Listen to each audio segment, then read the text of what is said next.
Let's take a look at command line basics, displaying a calendar of the current month.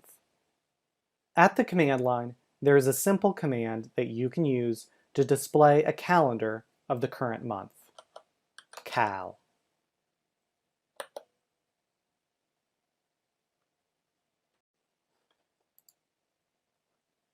Let's take a look at command line basics, displaying the current date and time. At the command line, there is a simple command that you can use to display the current date and time, the date command.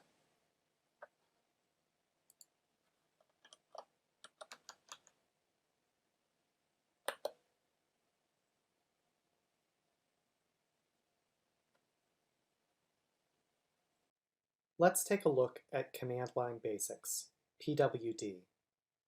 PWD is one of the simple commands that you need to learn. PWD stands for Print Working Directory. This command gives us the location where we're currently located in the directory structure. Let's take a look at the manual page.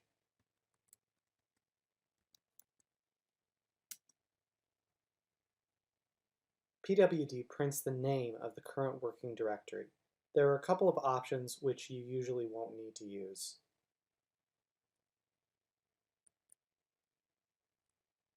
When we run PWD currently, we see that I'm in my home directory. We can explore other places in the file system and use PWD to identify where we are. Let's use the cd command to go somewhere else.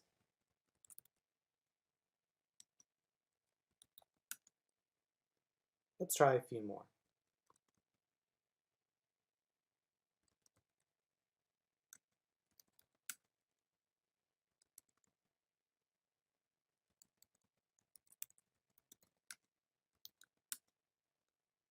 You'll see that wherever I go, I can use PWD to find out the location where I am.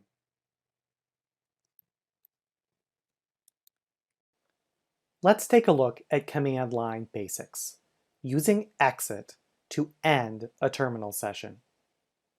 When you are done at the command line, it is good practice to explicitly terminate your bash terminal session. This is done using the command exit.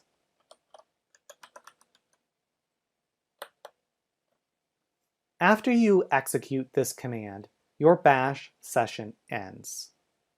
If you were connected to a remote server via SSH, as I was here, executing the exit command also terminates your SSH session. Let's take a look at command line basics, using up and down arrow keys to navigate the command history. Let's begin by running a few simple commands. We'll start by running a command to see the current date and time.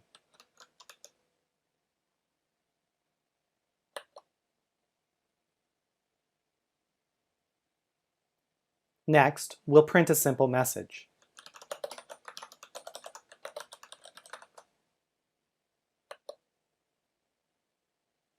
And next, let's display a calendar of the current month.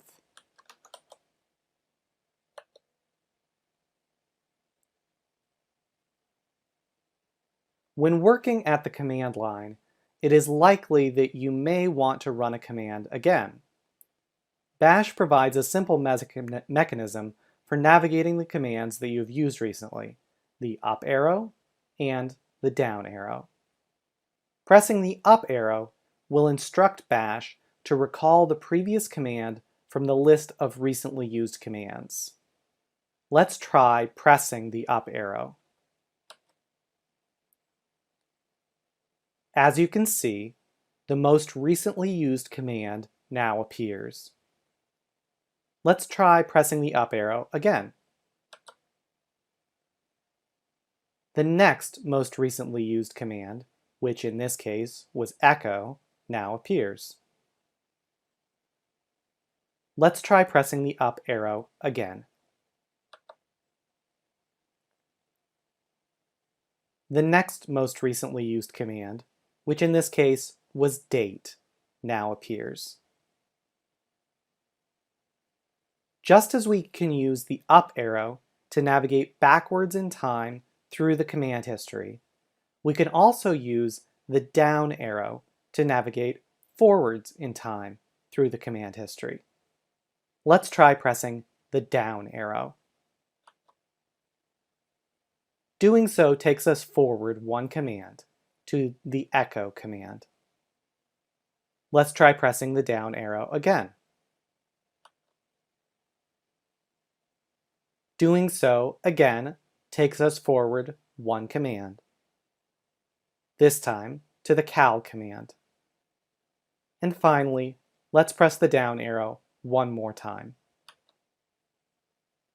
Doing so takes us back to an empty command line. This corresponds with where we were before we first pressed the up arrow.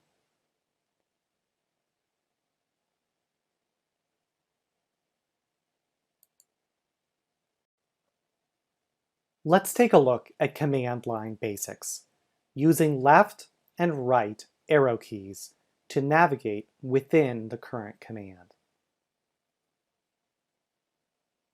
Let's begin with a command that displays a simple message.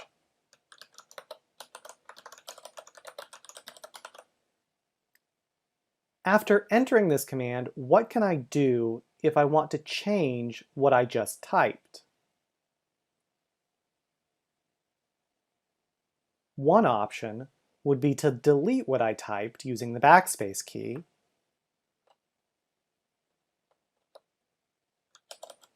and then type something else.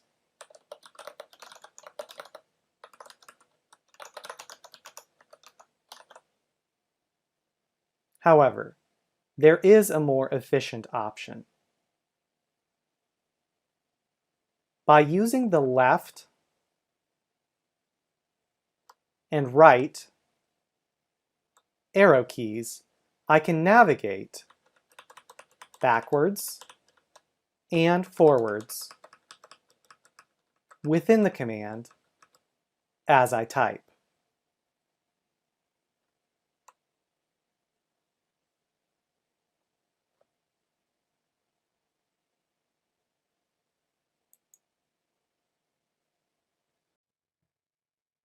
Let's take a look at command line basics. Makedir. Makedir is used to create directories.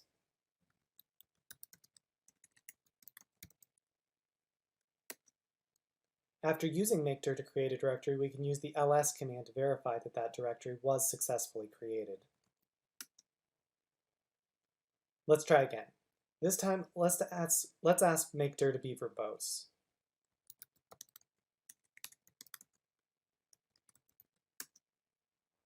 By calling Makedir with the -v flag, Makedir prints a message for each created directory. We can, of course, still use ls to verify that the directory was created. Makedir can also be used to create multiple directories at one time.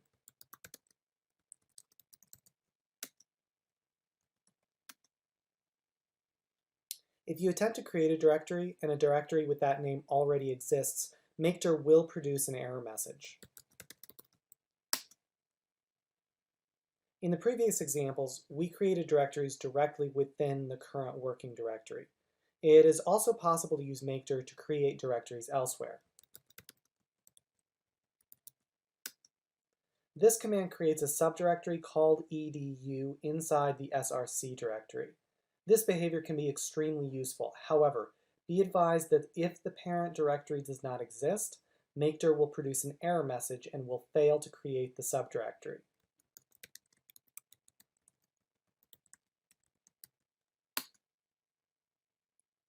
This command failed because the examples directory doesn't exist.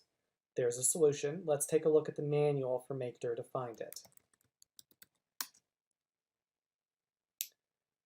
The -p flag instructs Makedir to make parent directories as needed.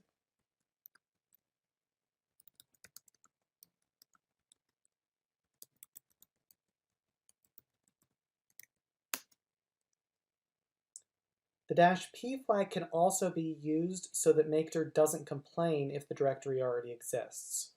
Recall that we already created a directory called bin. As we saw earlier, if we try to create a directory that already exists, makedir will normally fail. But by calling makedir with the -p flag, makedir will silently succeed.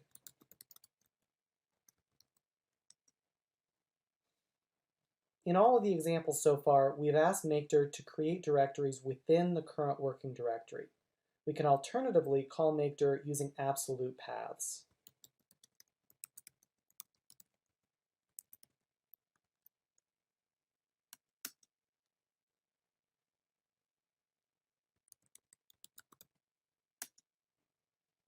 Makedir is an essential Linux command that you will use frequently. You should practice using it to create directories in your current working directory and elsewhere. While you may never use the -z or -m flags, you should learn to use the -p flag.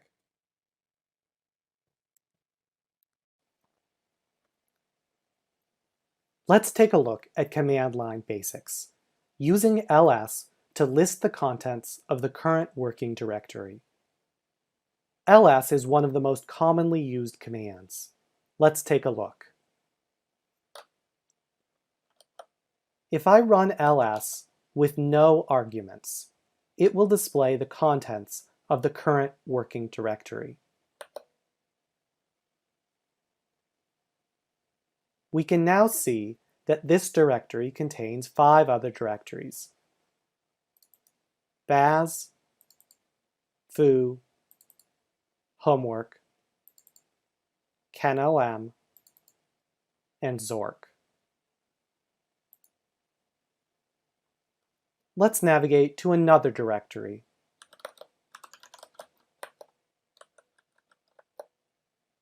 And use ls to view its contents.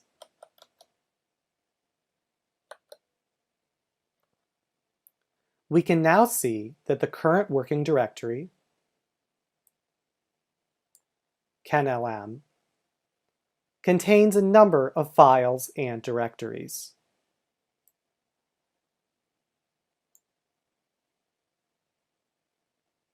Now, let's use cd to change to a different directory.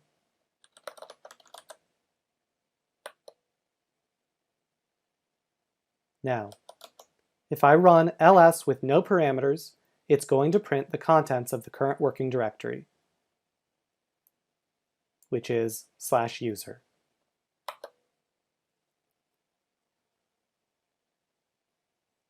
In conclusion, invoking ls with no parameters will display the contents of the current working directory. Let's take a look at command line basics, using less to view text files. When working at the command line, it is likely that you will commonly want to view the contents of various files you were working with. There are a number of programs you can use to accomplish this goal. One of the most widely used programs for viewing text files is less.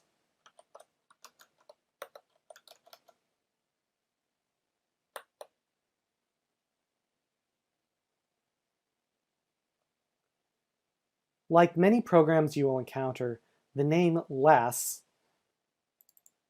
is a play on words. Less was developed as a more fully featured replacement for an earlier text viewing application whose name was more. Less can be used to view the contents of text files.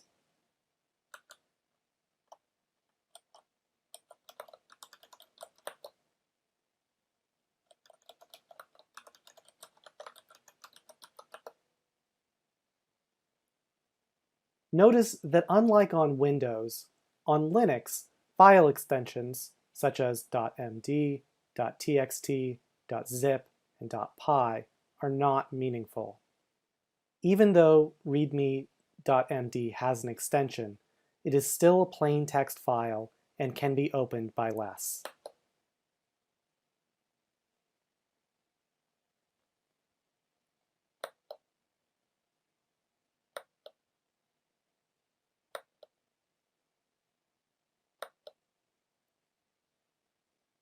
Less can be navigated, page up and page down, using various key shortcuts, including space to page forward and B to move backwards.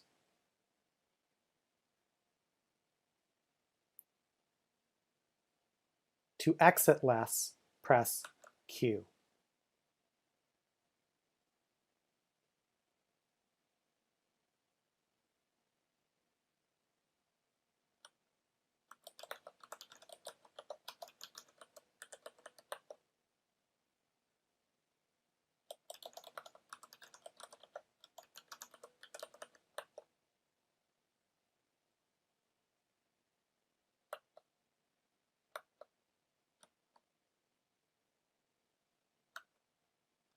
Less has lots of options.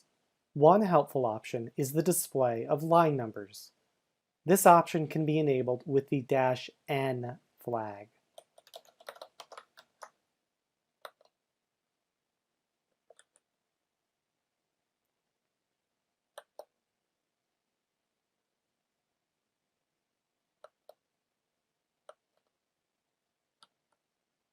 Notice that if necessary, less will wrap lines if the line is too wide to be viewed on the current display. Line 10 in this file begins here, but continues through here. This line is marked as line 10 throughout.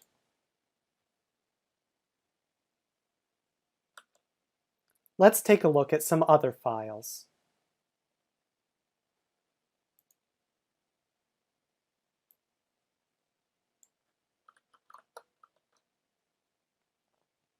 Here is George Washington's inaugural address.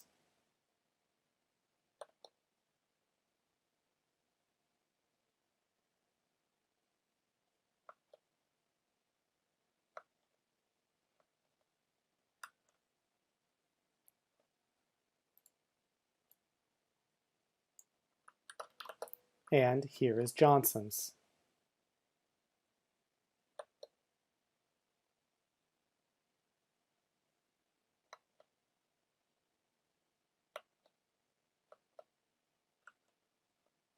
And here is Obama's.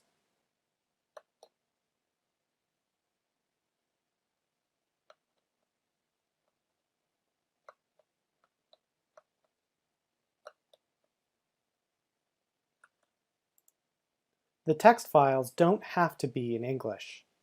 Less is capable of displaying text in other languages. For example, here's a Swadesh list for Russian.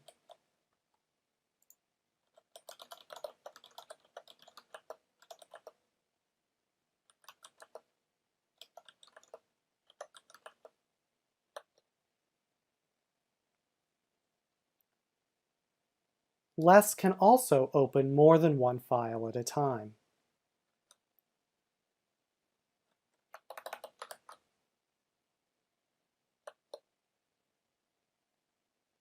When using less to view multiple files, the command :n is used to navigate to the next file.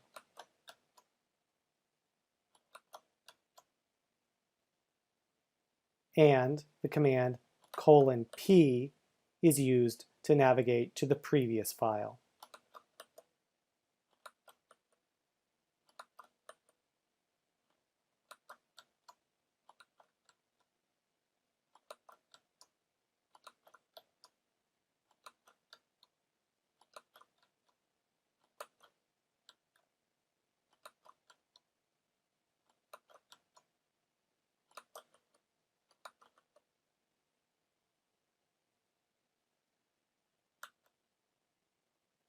Less is one of the most commonly used programs you will encounter when using the command line. It is well worth your while to learn how to use it and to learn some of its more commonly used shortcuts. Let's take a look at command line basics, using ls to list the contents of a non-current directory using a relative path. Let's take a look. If I run ls with no arguments, it will display the contents of the current working directory.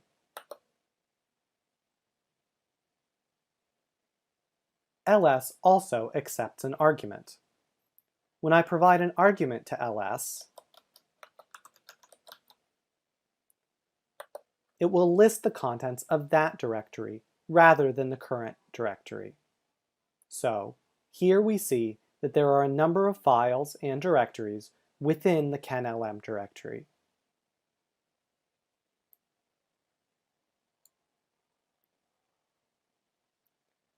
If we want to see the contents of one of these subdirectories, one approach would be to use cd to navigate to that subdirectory and then use ls to view its contents.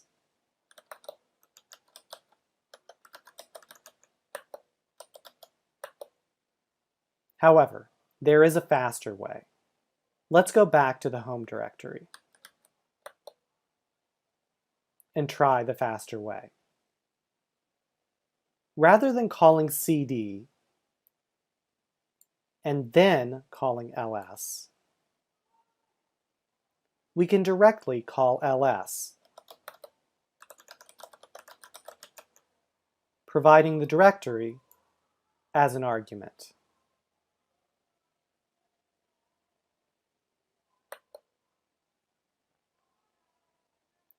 In the above invocation of ls,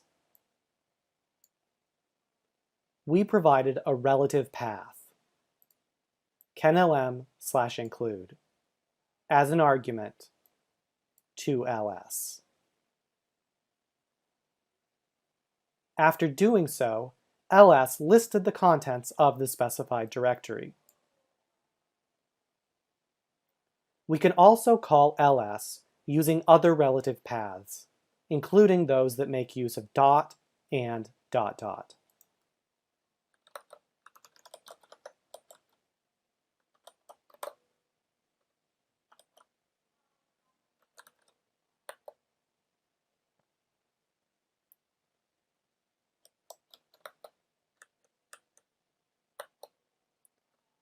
Recall that dot dot refers to the parent of the current working directory. In this case, the parent of the current working directory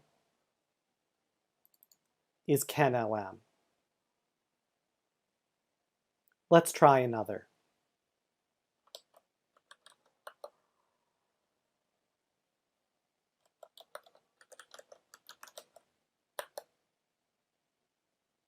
In this case,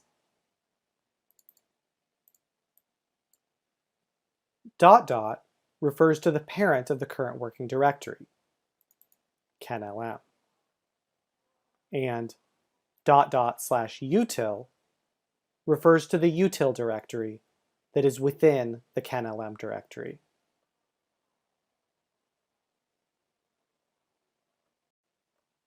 Let's take a look at command line basics, using ls to list the contents of a non-current directory using an absolute path.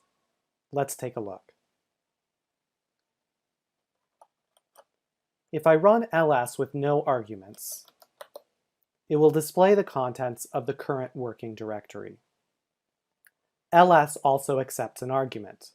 When I provide an argument to ls,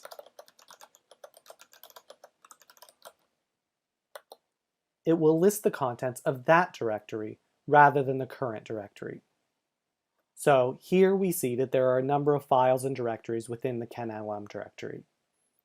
If we want to see the contents of one of these subdirectories, one approach would be to use cd to navigate to that subdirectory, and then use ls to view its contents.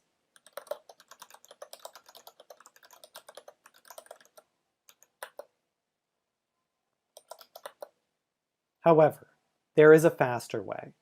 Let's go back to the home directory and try the faster way. Rather than calling cd and then calling ls,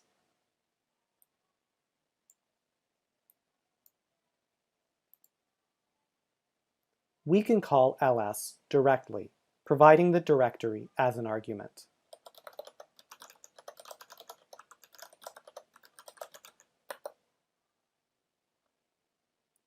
In the above invocation of ls,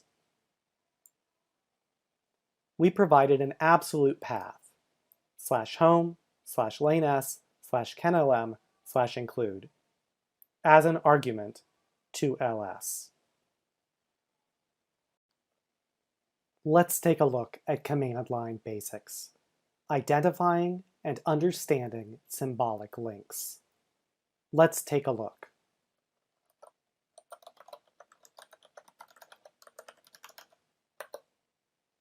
So far, everything looks normal. User bin Python is a file. More specifically, we can use this file to invoke the Python interpreter. Let's look more closely at this file.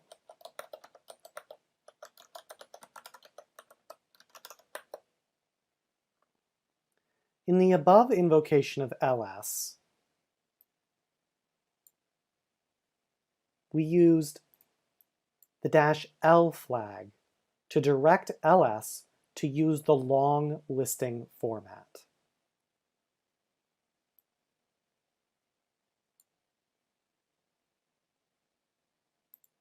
Notice that in this long listing, there is an arrow. The arrow means that user bin Python is not a regular file. Instead, it is a symbolic link that points to another file. In this case, user bin Python points to the file Python 2.7. We can confirm that user bin Python is a symbolic link by invoking the program file.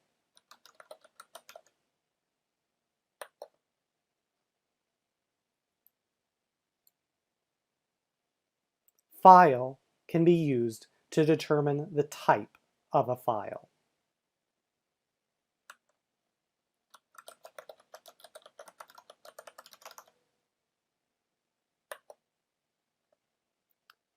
This confirms that user bin Python is a symbolic link.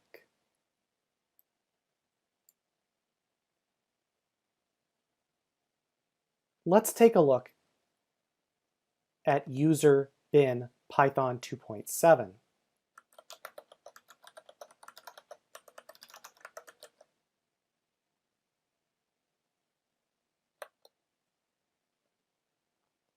We see now that user bin Python 2.7 is an actual executable file. So, when we call Python, the system redirects our call so that Python 2.7 is called instead.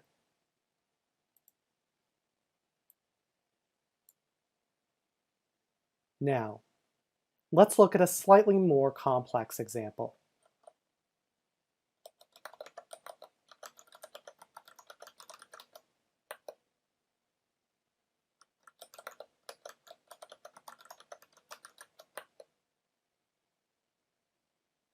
We see that user bin Emacs is a symbolic link to Etsy alternatives Emacs. Okay, that's a little strange. Normally executable files are located in user bin, not in Etsy. Let's take a look at Etsy alternatives Emacs.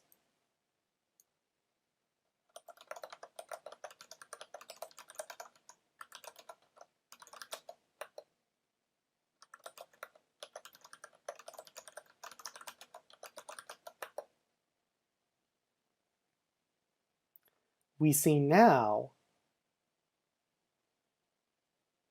that we have another symbolic link. Etsy alternatives Emacs is actually a symbolic link to user bin emacs24x.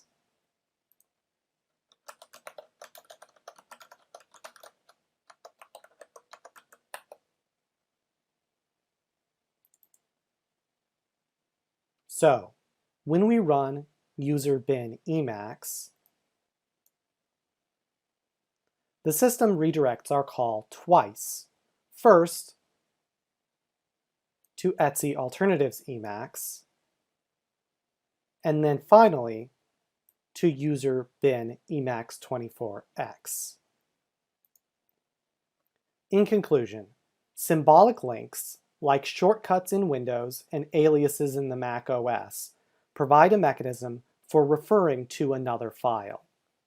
Symbolic links can be easily identified by using ls with the -l flag, and also by using the file command.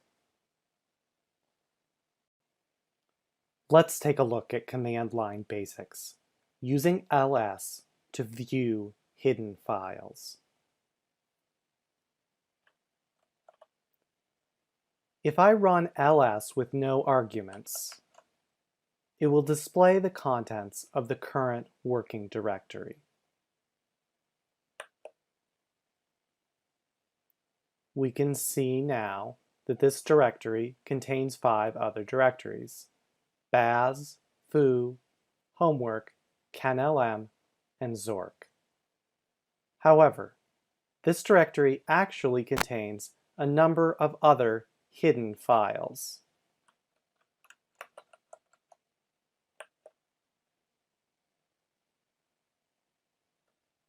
By default, ls ignores any file whose name begins with dot.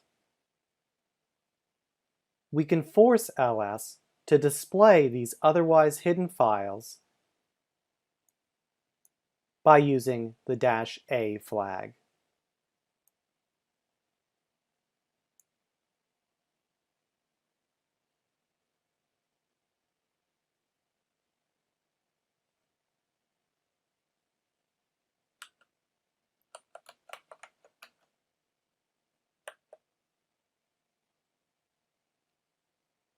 As you can see, when we invoke ls with the -a flag in the home directory, a number of hidden files can be seen.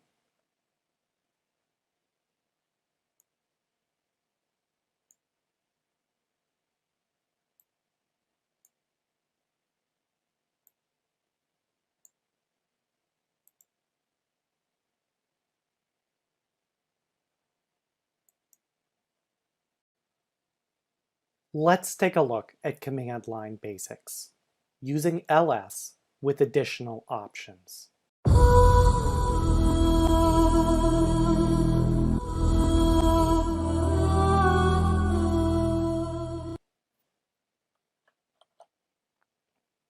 If I run ls with no arguments, it will display the contents of the current working directory. We can now see that this directory contains 5 other directories: baz, foo, homework, canlm, and zork. There are a number of additional options we can use to configure ls.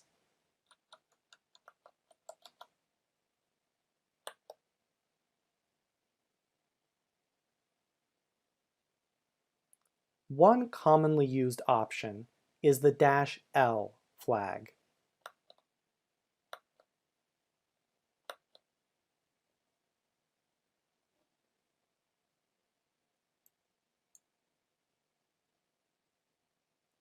The -l flag causes ls to use a long listing format.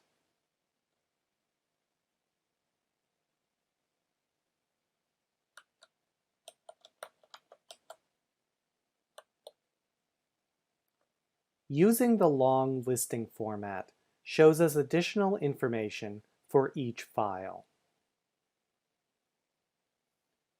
This information includes the file type, file permissions, the owner, and group associated with the file, the file size, the modification date, and the file name.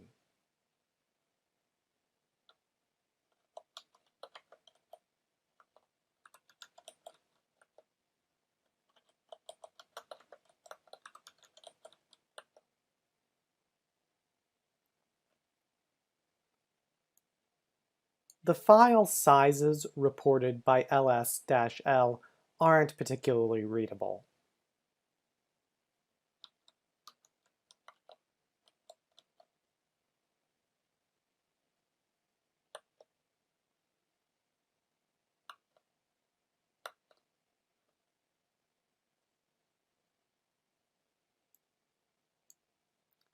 By using the -h flag,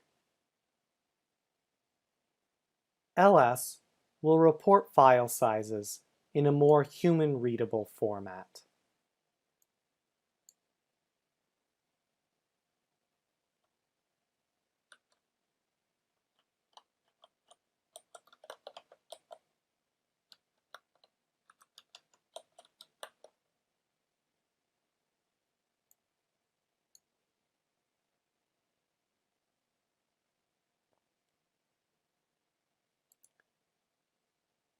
Notice that when we specify multiple flags, we can either list each flag separately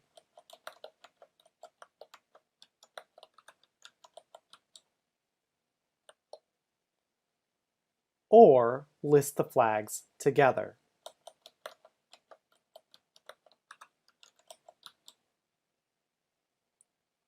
The above two commands are equivalent.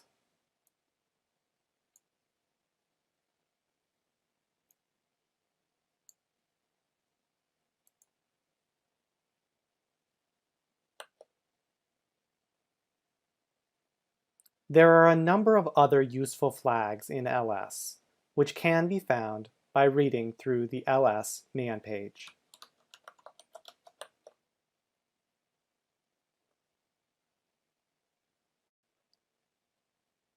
Let's take a look at command line basics, using rm to delete files and directories. Let's take a look. The rm command can be used to delete files.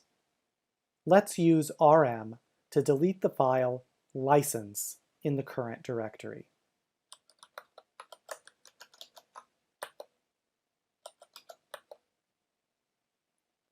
After using rm, the specified file has been deleted. Note that by default, rm does not prompt you for confirmation. It simply deletes the file.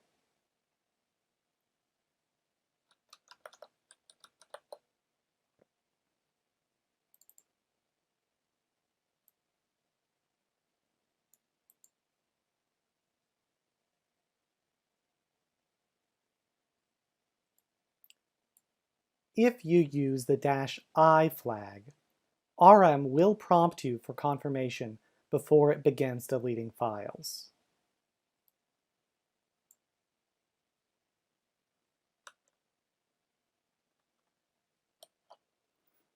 Let's use rm to delete a file in the foo directory.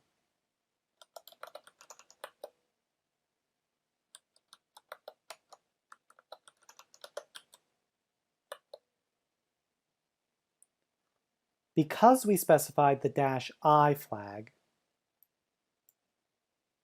rm prompted us for confirmation before it deleted the file.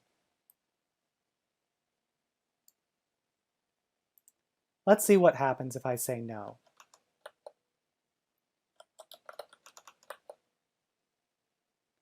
rm did not delete the file. Let's try again, and this time we'll say yes to the confirmation.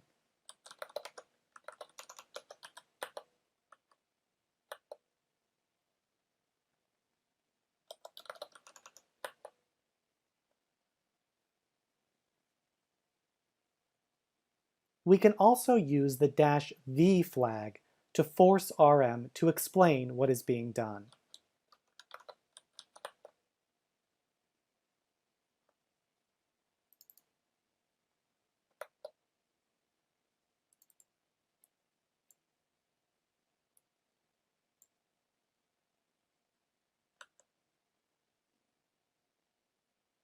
Let's try removing another file, this time using the -v flag.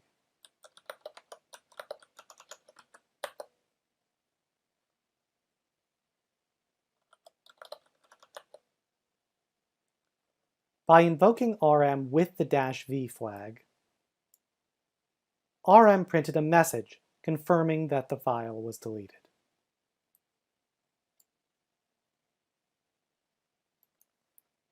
We can also invoke RM with an absolute path.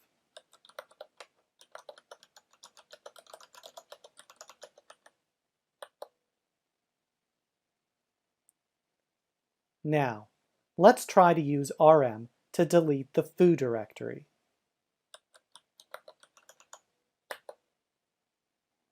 What just happened? We called RM, providing foo as the argument for what to delete. And RM failed to delete the directory.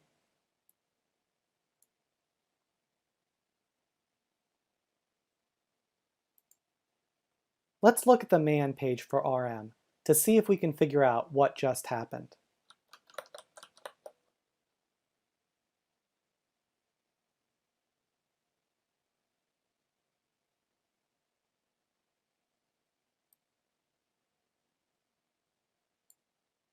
By default, RM does not remove directories.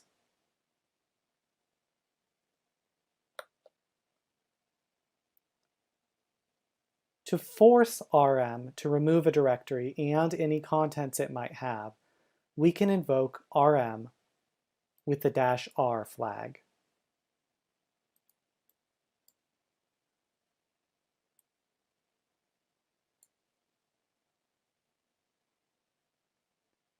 In many cases, especially when you are new to the command line, it is advisable to use the -I or -I flag when invoking RM recursively. Here, we'll use the -I flag.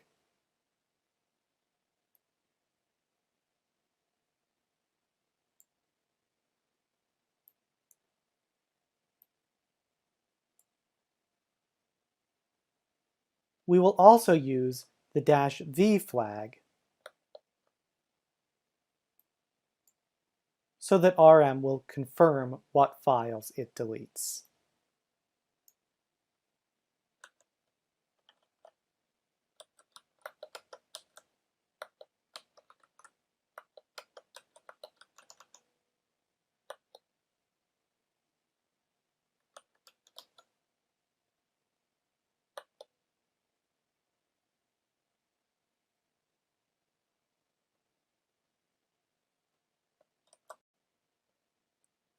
Let's take a look at command line basics, using CD to navigate to a directory using a relative path.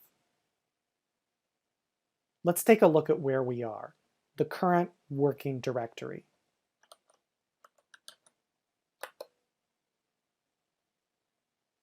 Now, let's use ls to view the contents of the current working directory.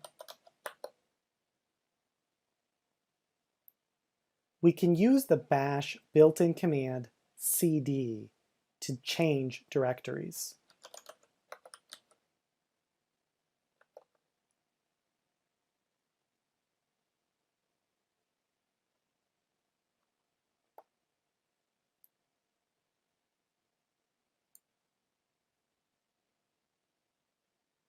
To use cd, we provide the name of the directory into which we wish to navigate.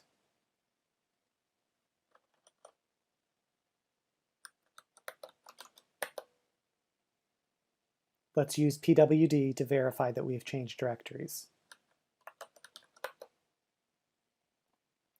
Notice that in the above invocation of CD, we only specified the name, Baz. We did not type /home/lane_s/Baz. This style of referring to a directory by only part of its name shows the use of CD using a relative path. The absolute path in this case would be /home/lane_s/Baz. The relative path that we used was simply Baz. Because we were located in the directory /home/lane_s at the time we invoked CD, the part of the path corresponding to the current directory can be omitted through the use of a relative path. There are two special relative path components, dot and dot dot.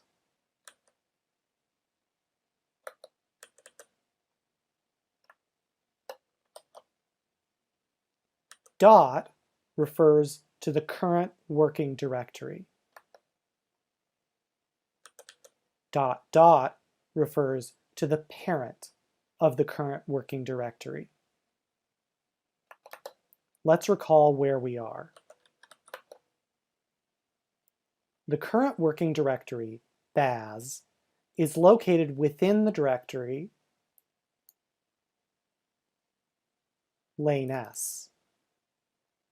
We could refer to the parent by its absolute path, /home/lane_s, or we could refer to it as dot dot. Let's use CD and dot dot to navigate to the parent of the current working directory.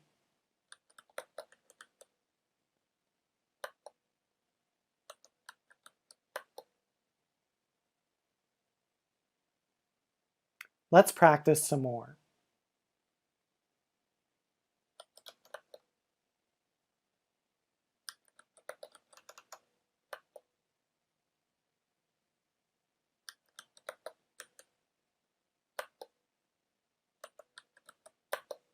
What just happened? We told CD to navigate to dot. Dot is another name for the current working directory. Consequently, we stayed in the same current working directory. In other words, we didn't go anywhere.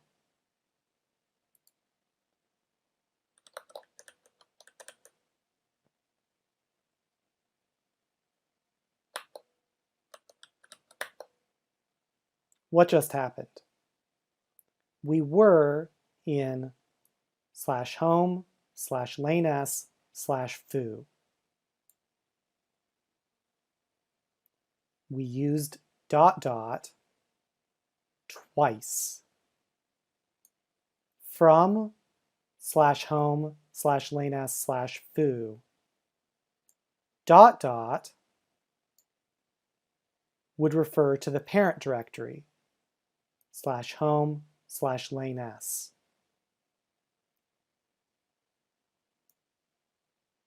But we used the relative path dot dot slash dot dot. If dot dot is the parent, then dot dot slash dot dot is the parent of the parent. In this case, the parent is /home/lane_s, and its parent is /home.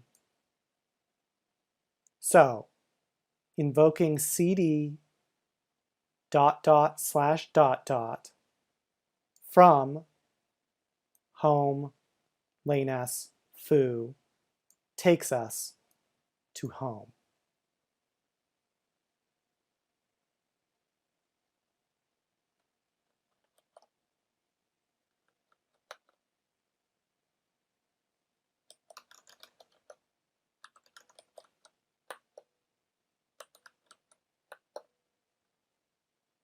Notice what we just did. We used a relative path, lane S / kenlm, to navigate from /home to /home /lane S /kenlm.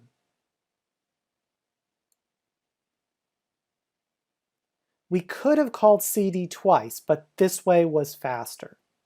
Let's go back and see the slower way.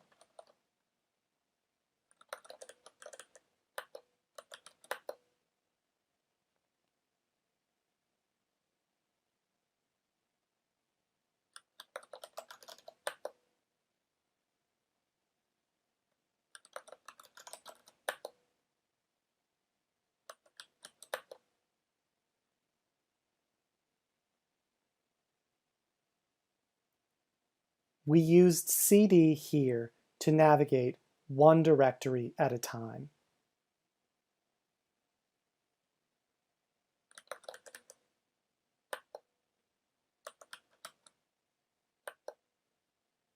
Just as we can use ls to look into subdirectories, we can also use CD to navigate directly into subdirectories.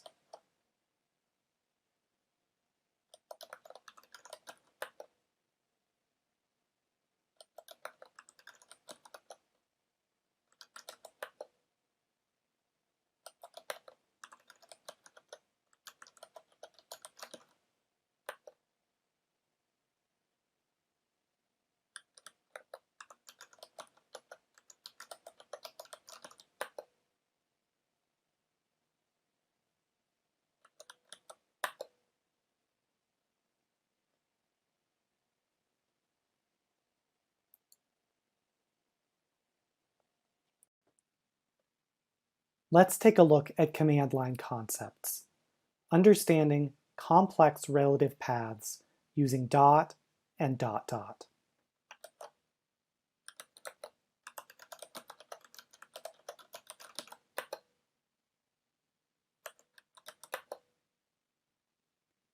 Now, let's take a look at one example of a relative path that uses both dot and dot dot multiple times.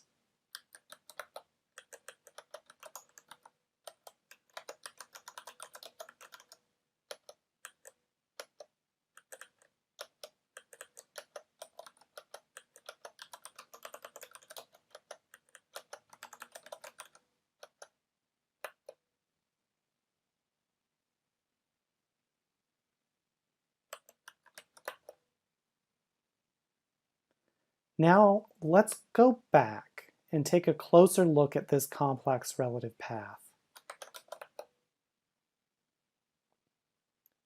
We'll begin by visualizing the directory tree in which we're operating. The directory tree looks like this. For convenience in keeping track of subdirectories, I have color-coded the subdirectories we'll be discussing. The current working directory is /home /lanes /kenlm /util /stream. Notice that I've color-coded the names in this path to match the corresponding subdirectories in the directory tree. Now let's look at our complex relative path. Again, notice that I've color-coded the names in this relative path to match the corresponding subdirectories in the directory tree.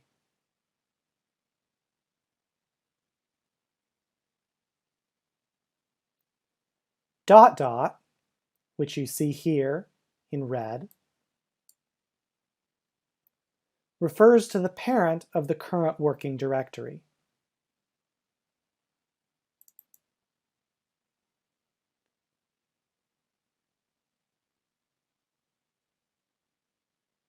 In our case, the parent is the util directory, which is also drawn in red here in the tree. Double conversion is a subdirectory of util. Thus, given that stream is the current working directory, / double conversion refers to the subdirectory colored in gold in the tree. /home /lanes /kenlm /util /double conversion.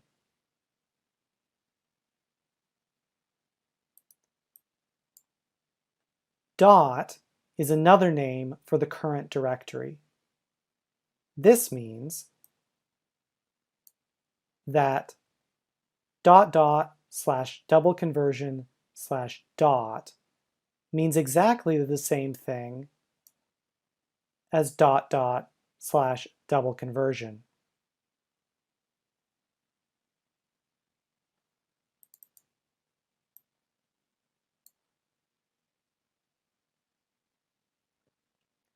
The parent of double conversion is util. Thus, / double conversion /dot /dot refers to the red node in the tree, whose absolute path is /home /lanes /kenlm /util.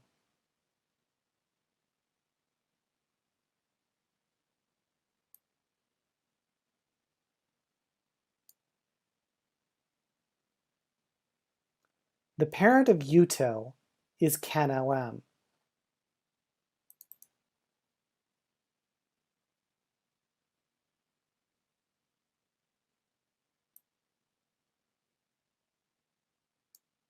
So, / double conversion /dot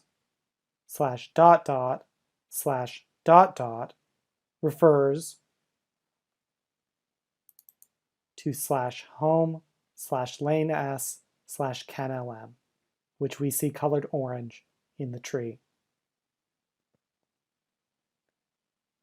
lm, which you see in blue, is a subdirectory of kenlm. So,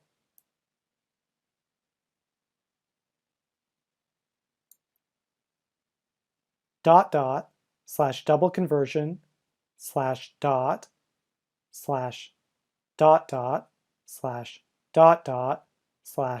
lm refers to /home /lanes /kenlm /lm.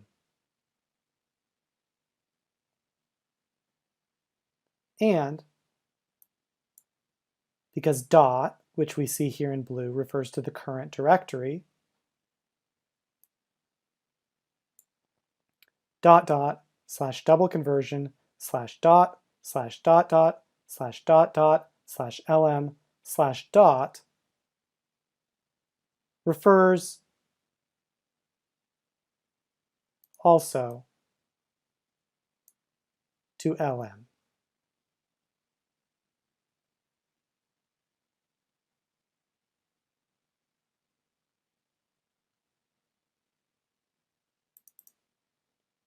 Wrappers is a subdirectory of lm. So, / double conversion /dot /lm /dot /wrappers refers to /home /lanes /kenlm /lm /wrappers.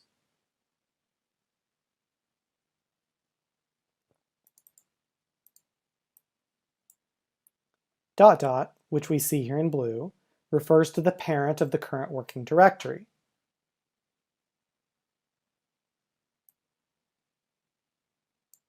So this path refers to LM.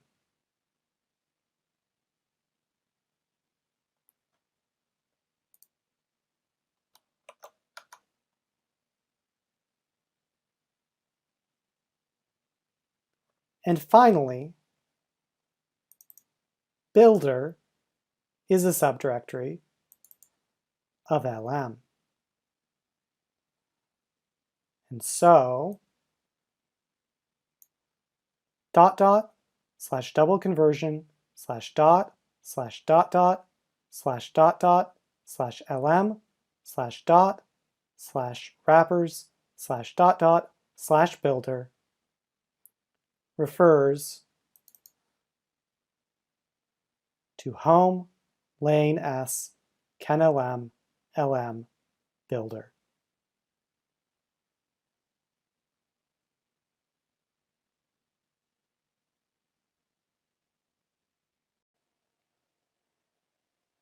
Let's take a look at command line concepts. Understanding complex relative paths using dot and dot dot.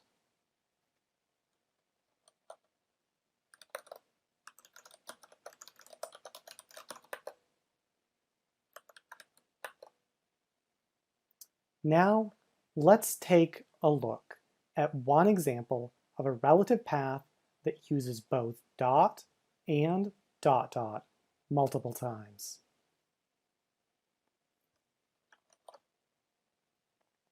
Note that the following example is intentionally complex, deliberately made convoluted to illustrate how dot and dot dot can be used within other paths. It may be a while before you encounter an example that's this complex in real life, but it is good to understand what's going on.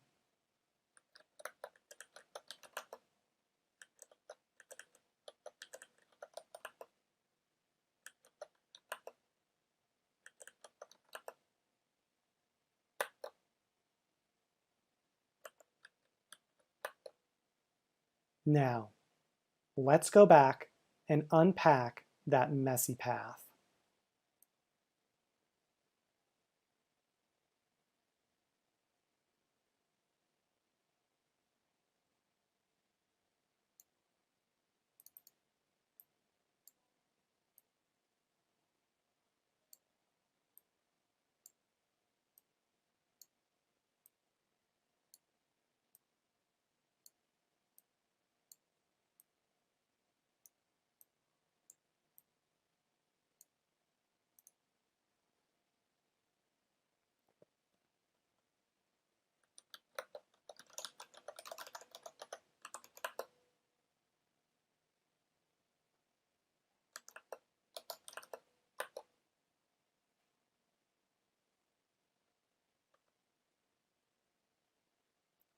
Dot dot refers to the parent of the current working directory.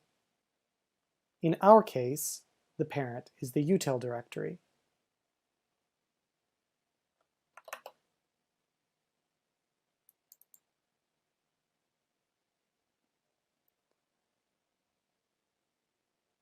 Double conversion is a subdirectory of util.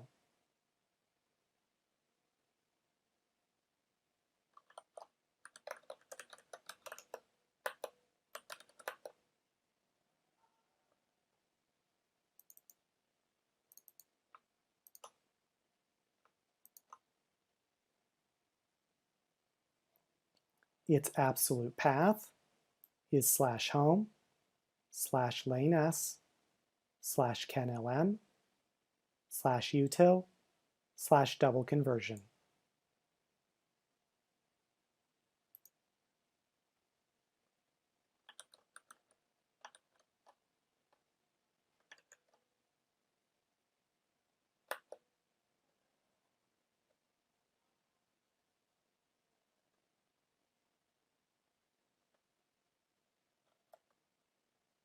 Dot is another name for the current directory.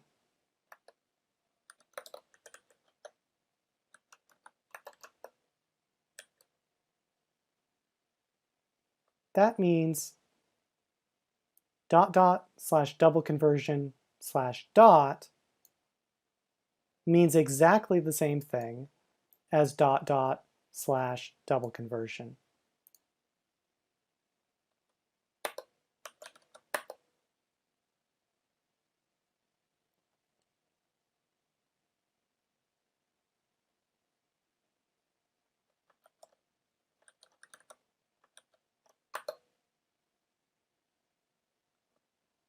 The parent of double conversion is util. The parent of util is canlm.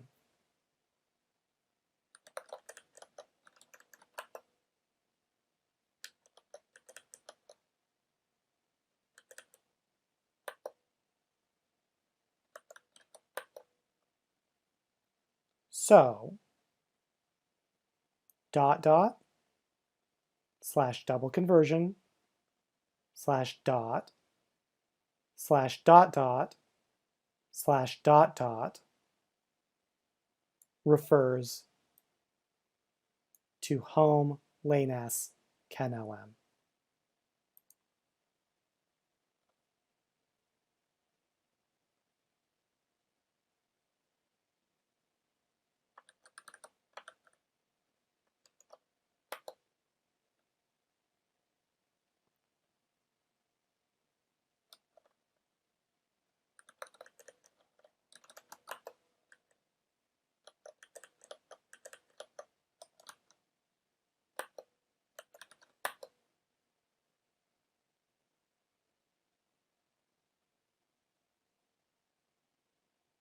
lm is a subdirectory of canlm. So, // double conversion /dot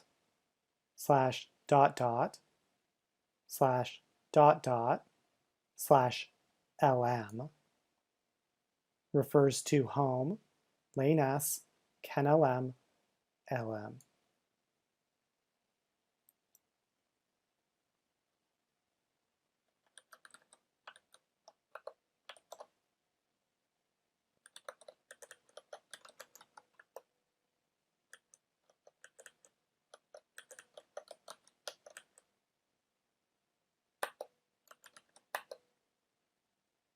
And because dot refers to the current directory,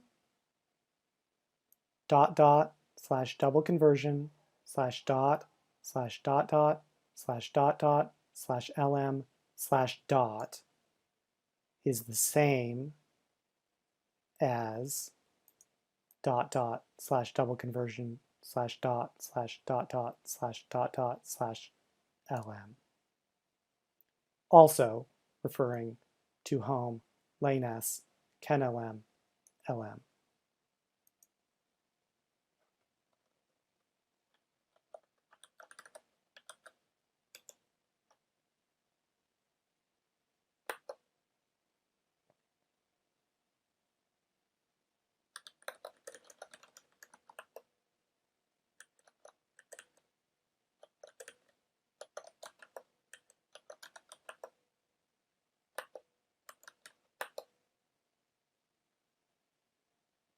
Wrappers is a subdirectory of lm.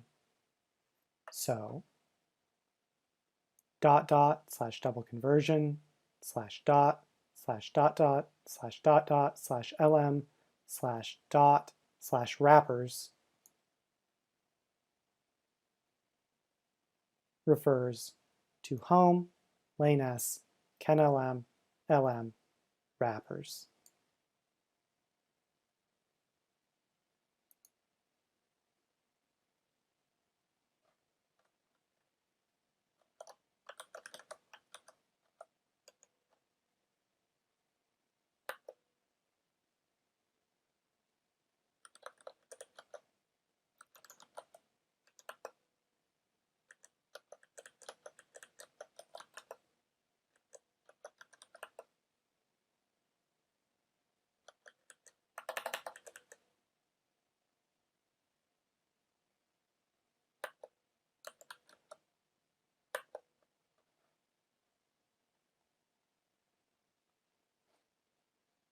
Dot dot refers to the parent of the current working directory.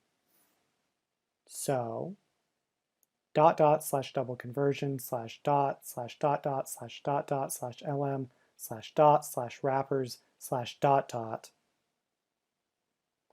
refers to home, lane s, kenlm, lm.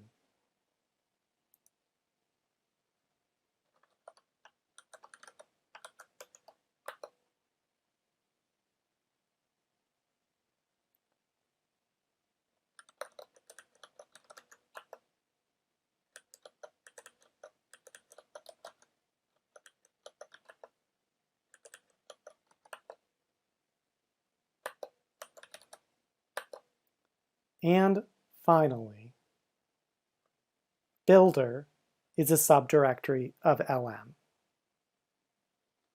So dot dot slash double conversion slash dot dot slash dot dot slash lm slash dot slash wrappers slash dot dot slash builder refers to home, lane s, kenlm, lm, builder.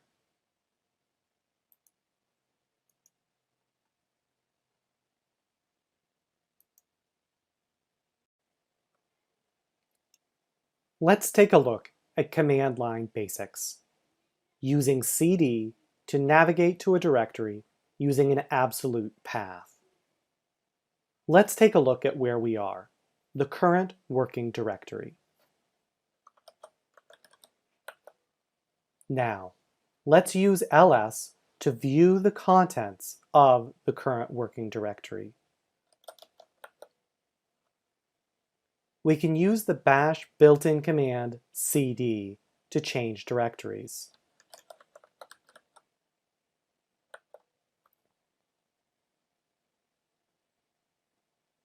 To use cd, we provide the name of the directory into which we wish to navigate.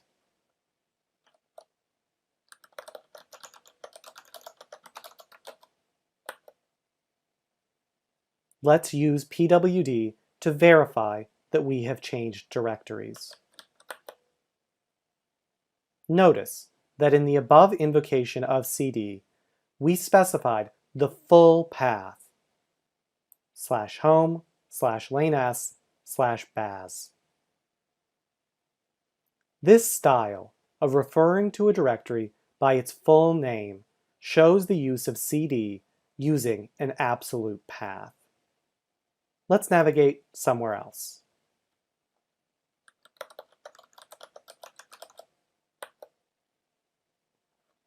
In the above command, the absolute path that we used was /user/local. Notice that an absolute path always begins with a slash.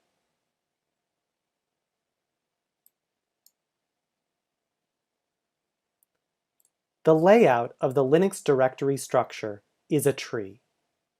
There is a single unique root of the file system tree. The notation / represents the root of the file system. All directories have / as their ultimate ancestor. Every absolute path begins with /. Every absolute path specifies a sequence of contains relations, beginning with the current file or directory and ending at the root of the file system.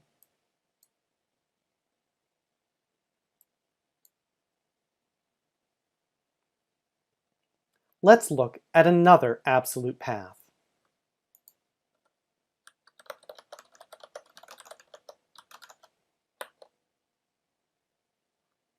We used cd to navigate to /user/share/man.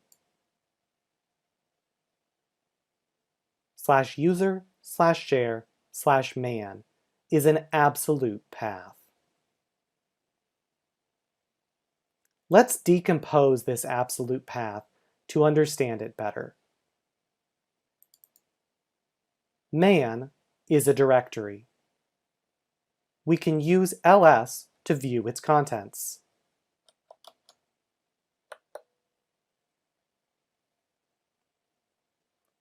The parent directory of man is share. In other words, the share directory contains the man directory. Let's verify this by using ls to view the share directory.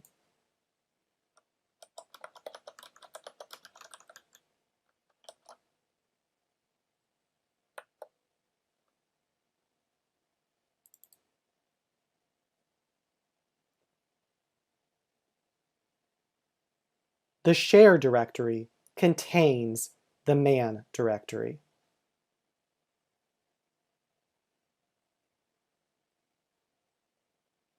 The parent directory of share is user. In other words, the user directory contains the share directory. Let's verify this by using ls to view the user directory.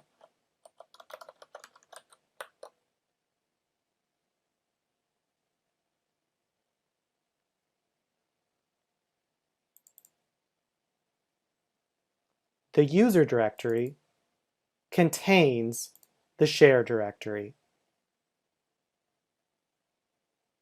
And finally, the parent of user is root. In other words, the root directory contains the user directory. Let's verify this by using ls to view the contents of the root directory.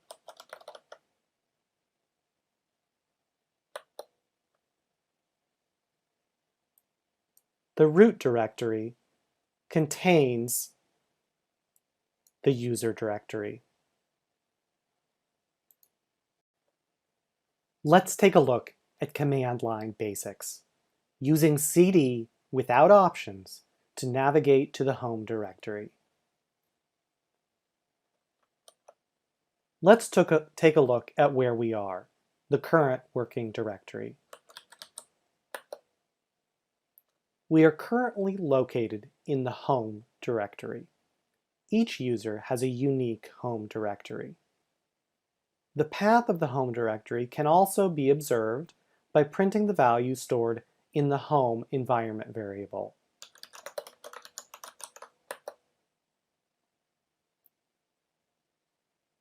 Now, let's navigate to a different directory.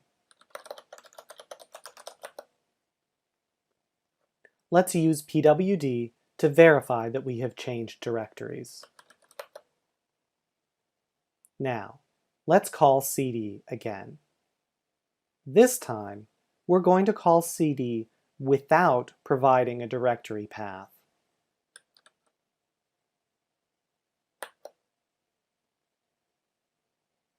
What just happened? Normally, when we call cd, we provide a relative or absolute path to a directory, and cd then takes us to that specified directory. In this case, we didn't provide a directory. So where did we go?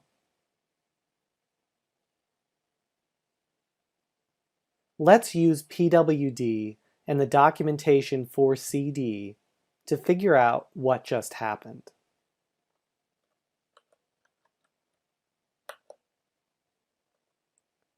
By running pwd, we can see that cd took us to the home directory.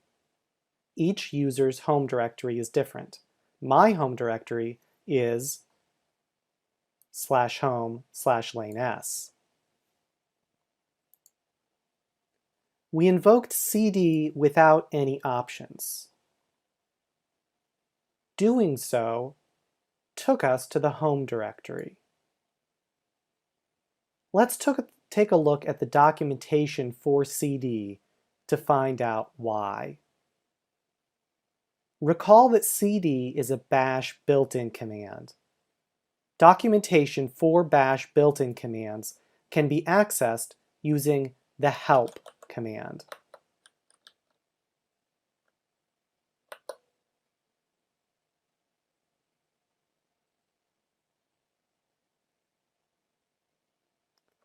The documentation states that cd is used to change the shell working directory. Specifically, cd is used to change the current directory to dir. Normally, dir is provided by the user. However, the square brackets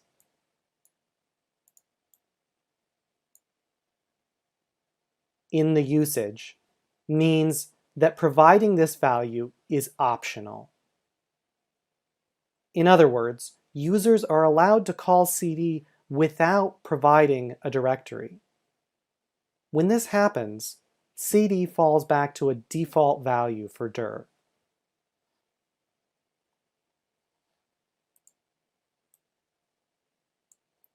The default dir is the value of the home shell variable.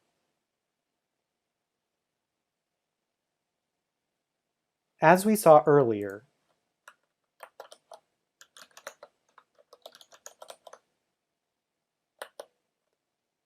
the home shell variable stores the value of the user's home directory.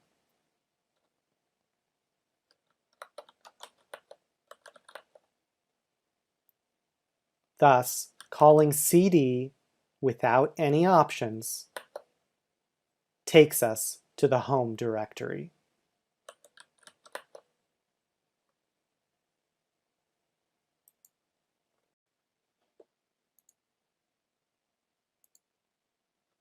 Let's take a look at command line basics, using mv to move files.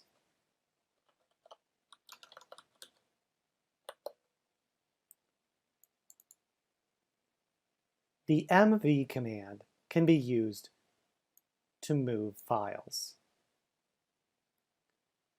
mv takes two mandatory arguments. When moving a single file, the first argument is the path to the file you want to move. The second argument is the path where you want the file moved to.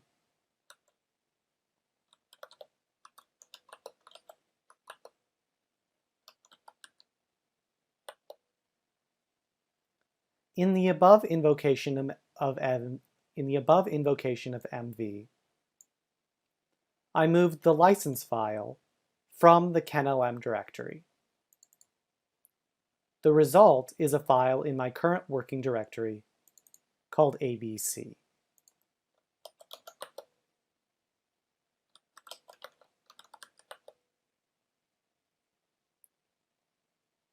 Another way to invoke mv is by giving mv a destination directory.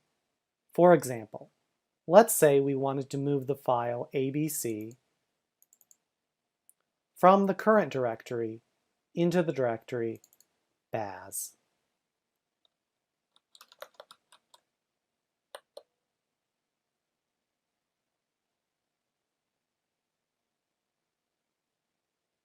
To do so, we call mv using abc as the source file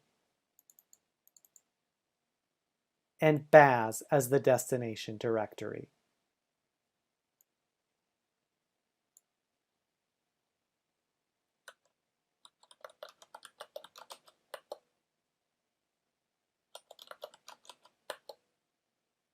As you can see, after the above invocation of mv, the baz directory now contains abc.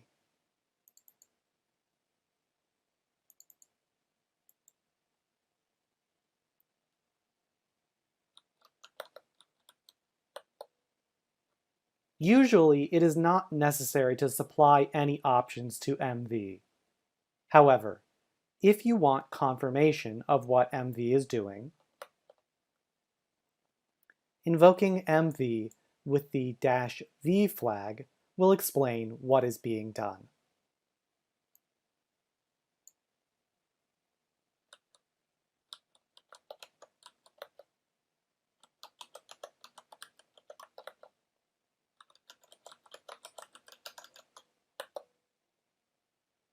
By calling MV with the -v flag, MV confirms that it moved the file baz/abc to kennelm/license.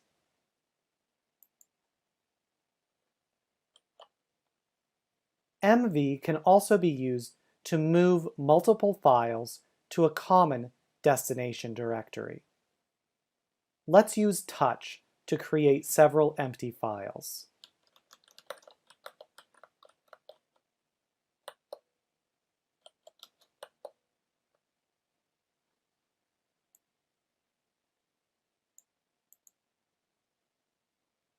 Now, let's use MV to move all 4 of these files into the foo directory.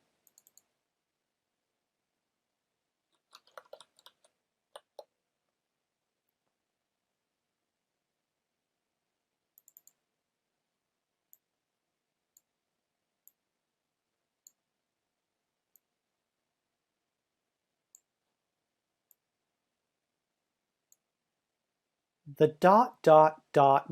notation here indicates that MV allows us to specify multiple source files.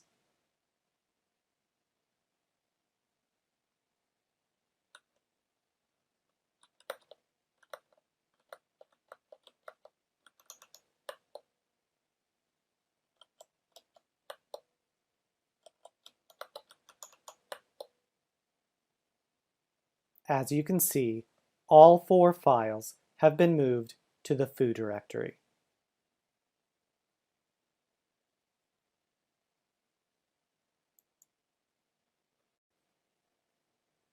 Let's take a look at command line basics, using cd to navigate using tilde.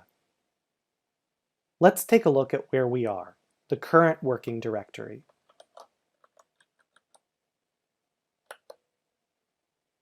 We are currently located in the home directory.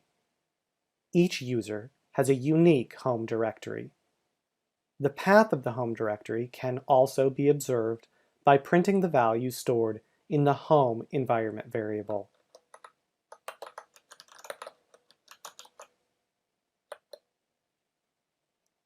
Let's look and see what other users have home directories on this system.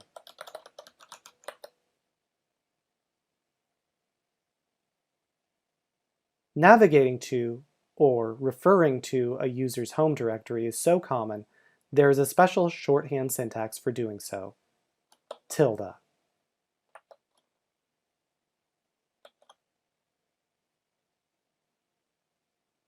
The notation tilde username refers to the home directory for username.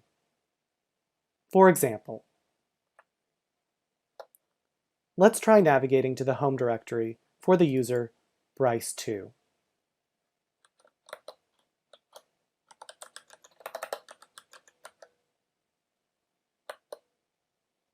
We can use pwd to verify that we have successfully navigated to the home directory for the user Bryce2. Let's try again with another user.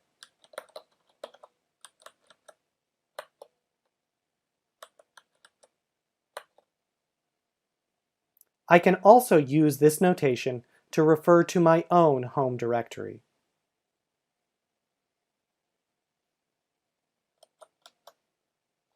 My username on this system is Lane S, so I can refer to my own home directory using tilde Lane S.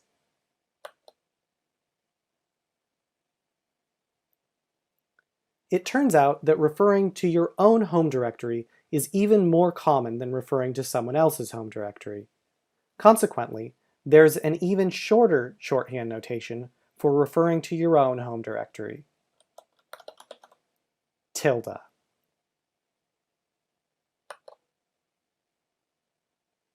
When used as a directory, a bare tilde without an accompanying username refers to the user's own home directory.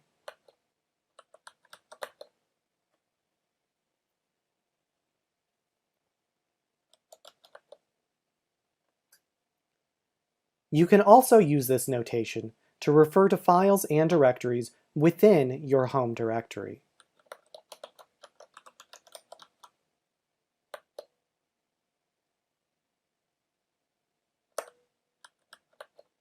Notice that in the above invocation of CD, tilde/kenlm refers to the kenlm directory that is in my home directory.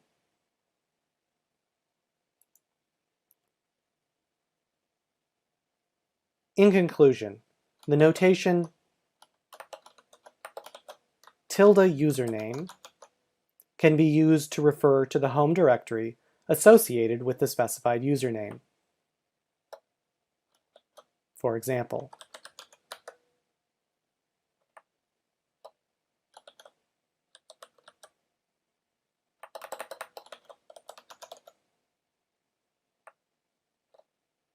and the notation tilde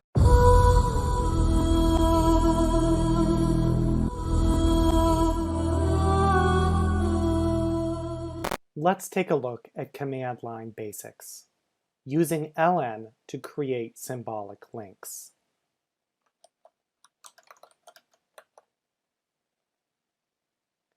The ln command, when used with the -s flag, can be used to create symbolic links.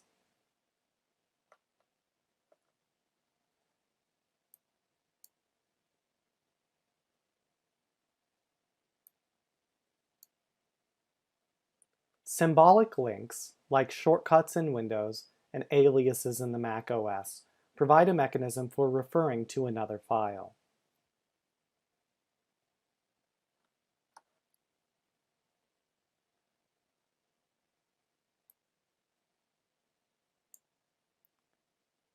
In its first form, ln takes two mandatory arguments.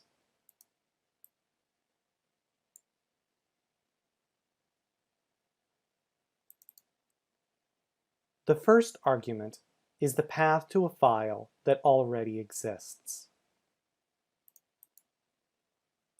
The second argument is the path where you want the new symbolic link created.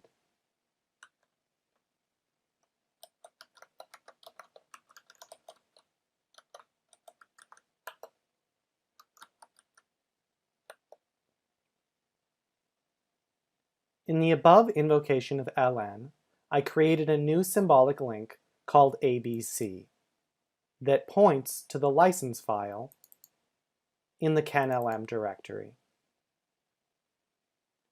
abc is not a copy of license.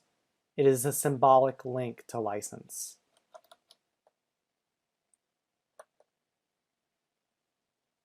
We can verify this by using the file command to ascertain the type of abc.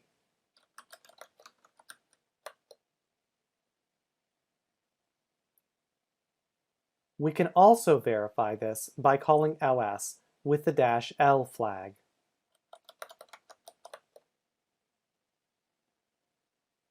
The long file format shows that abc is a link, and that it points to kenlm/license.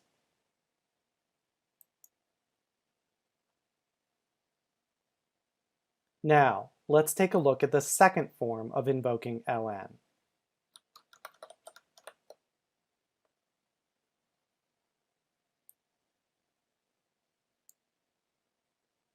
In the second form, we only provide the path to the file that already exists.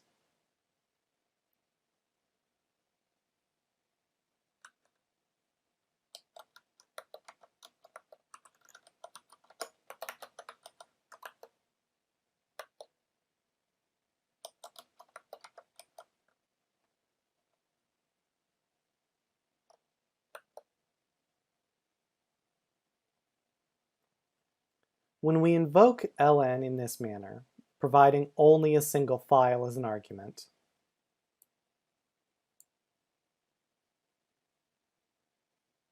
ln creates a symbolic link to that file with the same name in the current working directory.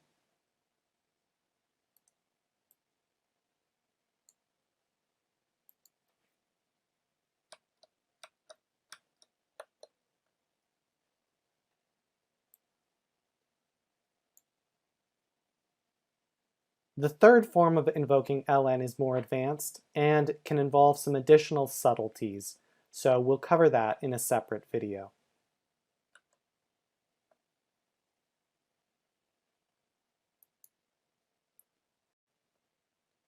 Let's take a look at command line concepts, using ln to create symbolic links in another directory.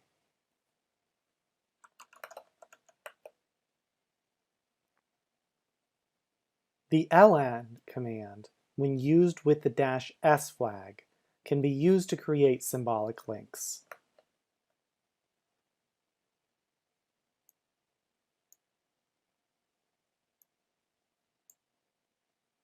Symbolic links, like shortcuts in Windows and aliases in the Mac OS, provide a mechanism for referring to another file. We're going to look at the third form of invoking ln.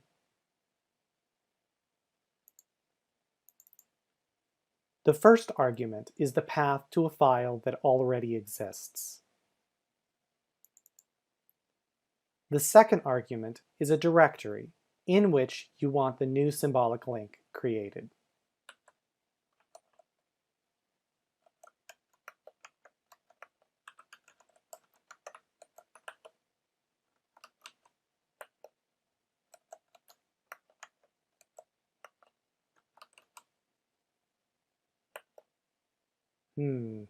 Something's not right here.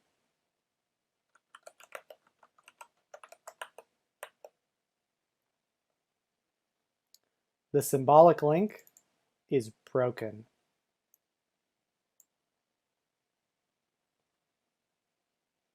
Let's remove the broken link and try again.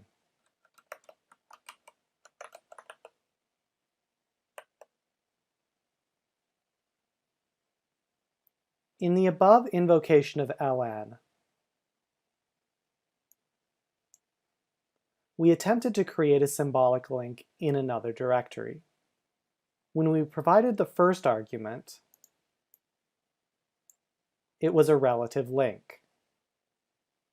This use of a relative link in the third form of ln is the cause of our broken link. There are a couple of possible solutions. The first solution is simply to use an absolute path instead of a relative path.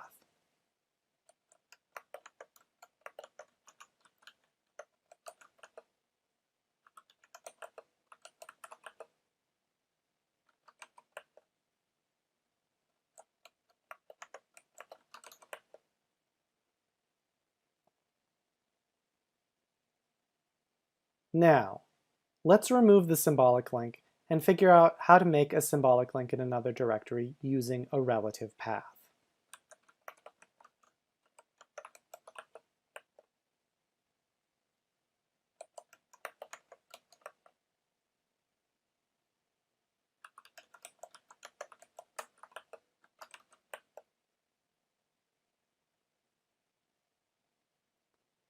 Let's try to figure out why this link is broken.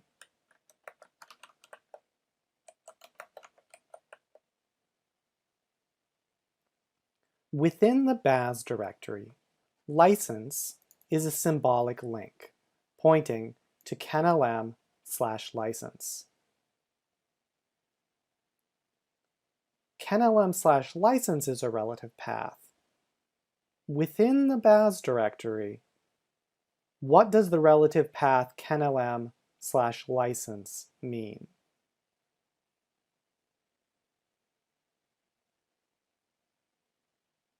Well, it would mean that there should be a directory, a subdirectory, called kenlm within the current directory, baz.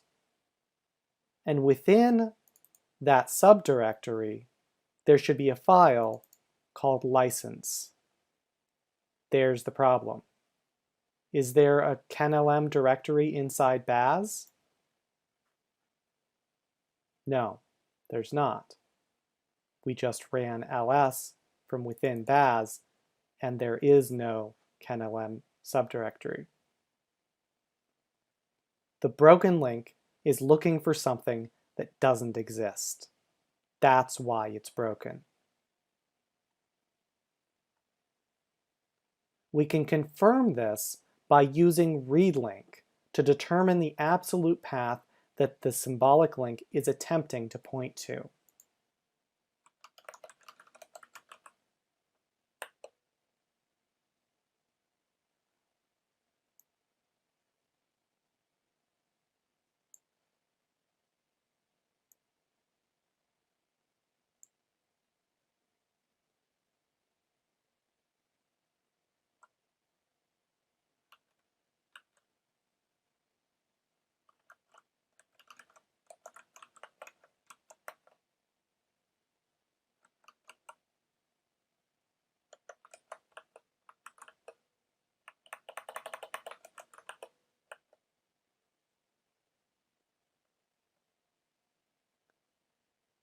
This confirms that the symbolic link is looking for a file that doesn't exist.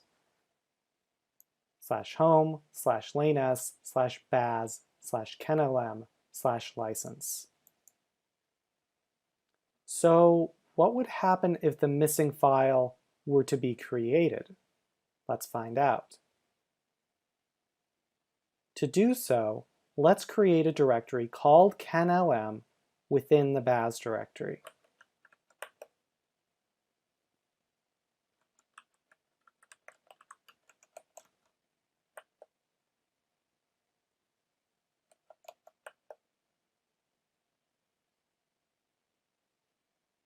Now, let's use the touch command to create an empty file called license within our newly created kenlm directory.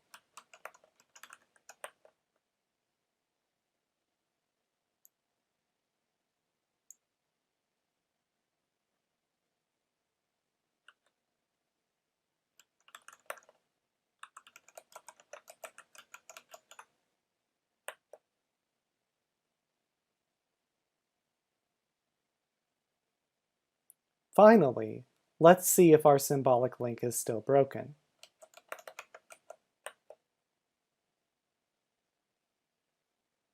The symbolic link license in the baz directory is no longer broken.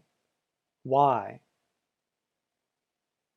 Because the file it was looking for now exists.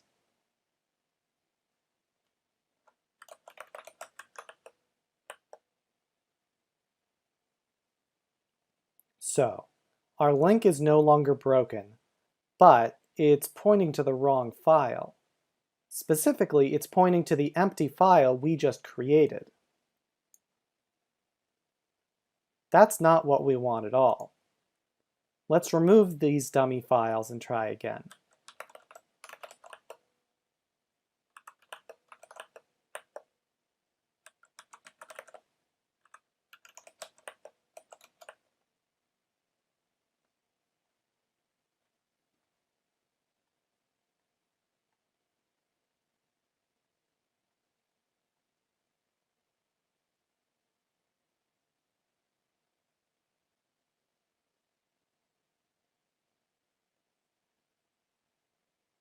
In order to use the third form of ln to correctly create a link, it's helpful to realize two things. First, ln interprets this first argument as a string. And second, if that string represents a relative path, the file system will interpret that relative path relative to the directory in which the symbolic link is to be created. Recall from above that our broken symbolic link was looking for a kenlm directory within the baz directory. So let's think about things relative to the baz directory. From within the baz directory, what relative path can we use to refer to /home/lanes/kenlm/license? Well, kenlm and baz are both in the home directory.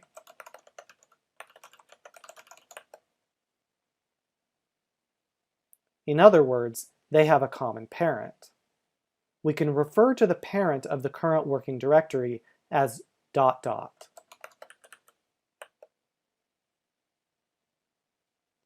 So from the baz directory, ... /kenlm refers to /home/lanes/kenlm. And ... /kenlm/license refers to the file that we want. Armed with that information, let's try making that symbolic link again.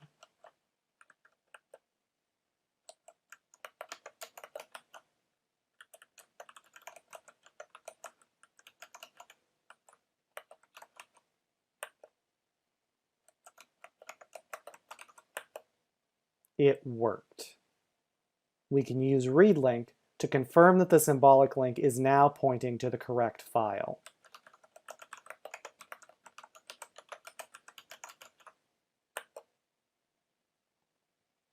We have succeeded in creating a symbolic link in another directory using a relative path. To do so, we had to think about the relative path from the perspective of the directory in which the link is being created.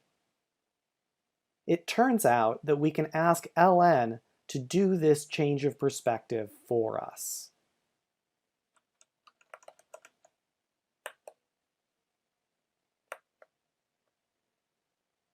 When invoked with the -r flag, ln will create the symbolic link relative to the link location. Let's remove the existing link and give this a try.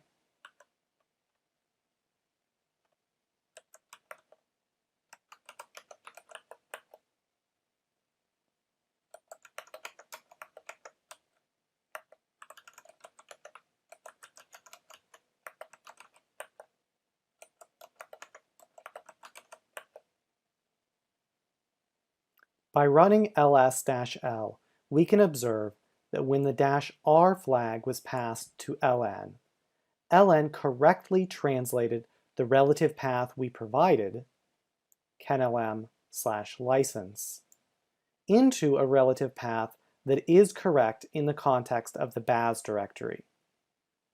/kenlm/license.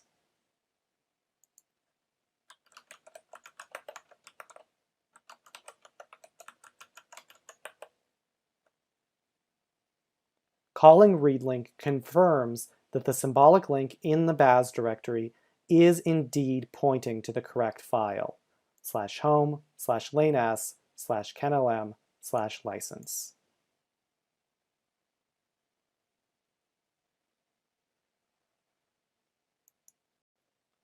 Let's take a look at command line concepts, using file to determine a file's type. Let's take a look.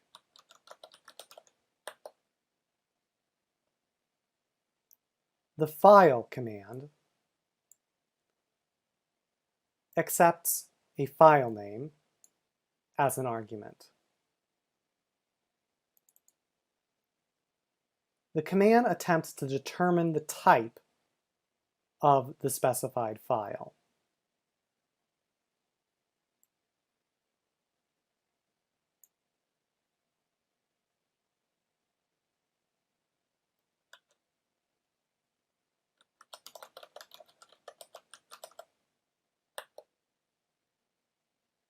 Using file, we observe that user local is a directory.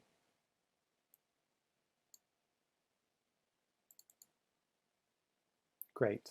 That's exactly what we would expect. Let's look at some more files and use the file command to determine their respective types.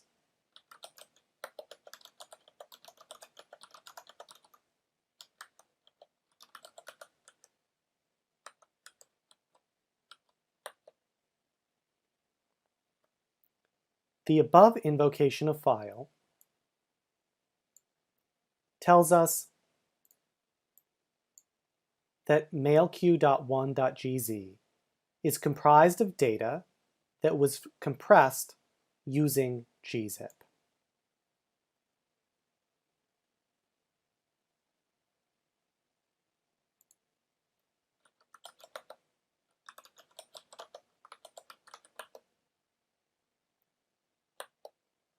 Here, we see that license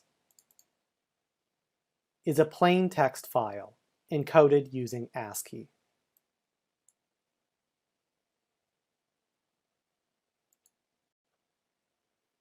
Let's take a look at command line basics using CP to copy a single file.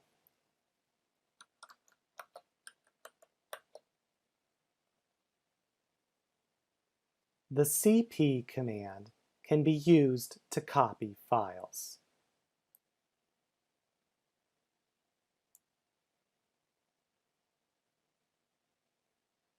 CP takes two mandatory arguments. When copying a single file, the first argument is the path to the file you want to copy.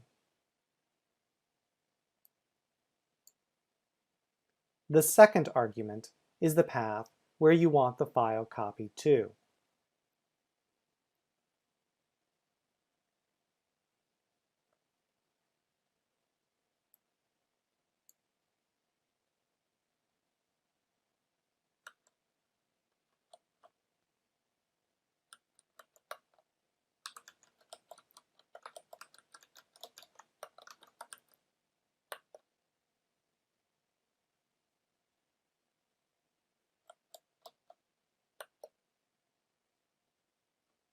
In the above invocation of CP, I copied the license file from the CanLM directory. The resulting copy is a file in my current working directory called ABC. ABC is a copy of license. We can use the diff command to verify that the two files are identical.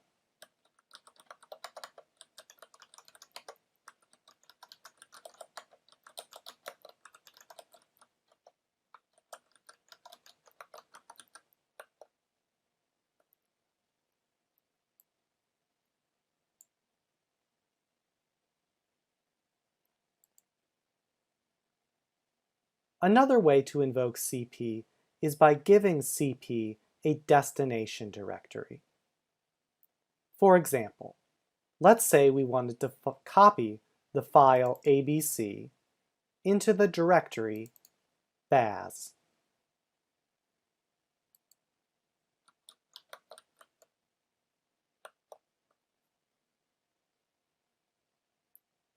To do so, we can call CP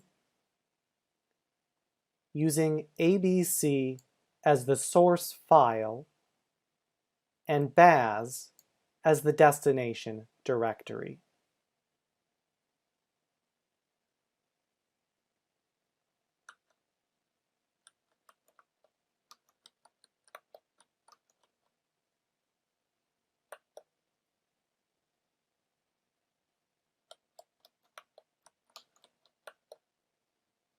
As you can see, after the above invocation of cp, the baz directory now contains a copy of ABC.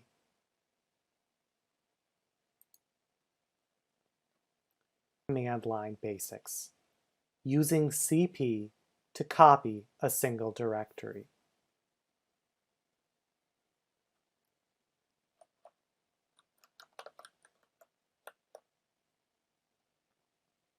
The cp command can be used to copy files and directories.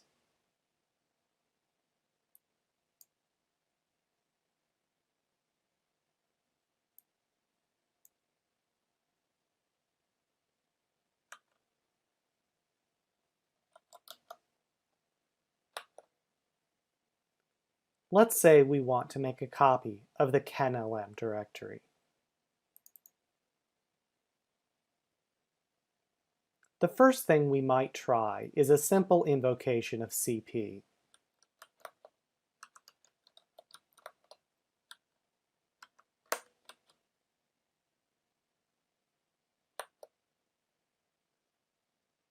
What just happened?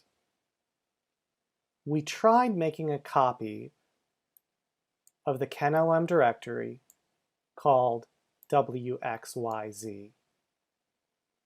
If we run ls, we see that our attempts to copy the kenlm directory failed. By default, cp will not copy directories.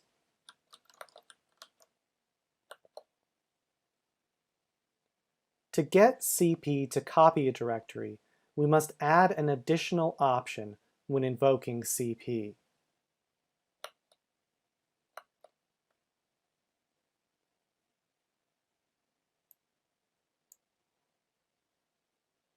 If cp is invoked with the -r flag, it will copy directories, including their contents.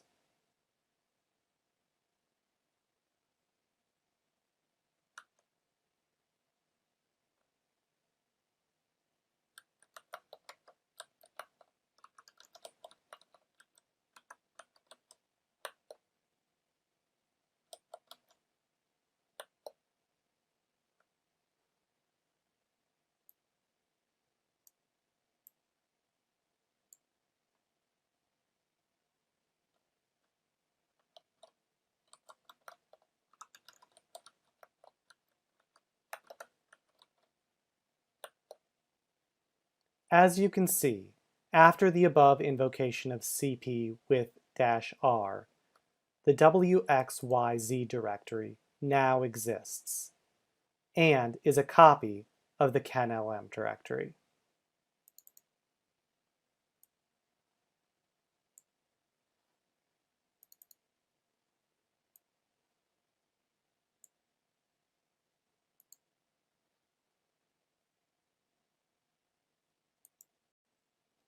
Let's take a look at command line basics, using echo to print simple strings. Echo is typically used to display a single line of text.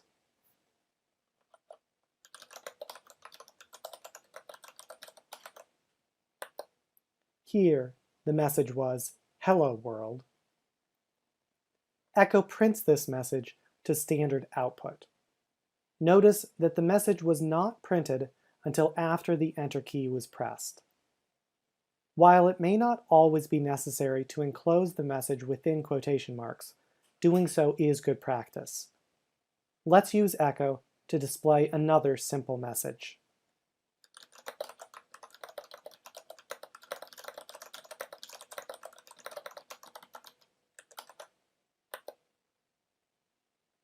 As you can see, the message we gave to echo is printed to standard output. It is possible to redirect the standard output stream to a file, or use a pipe to send it as input to another process. In this case, we aren't doing either of those things. As a result, we see the default behavior, where messages sent to standard output are displayed on the terminal. Let's use echo to display some more simple messages.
Let's take a look at command line basics, using echo to display multi-line messages. Echo is typically used to display a single line of text. However, echo can be used to print messages that span multiple lines of text. Let's start by using echo to print a simple message consisting of a single line of text.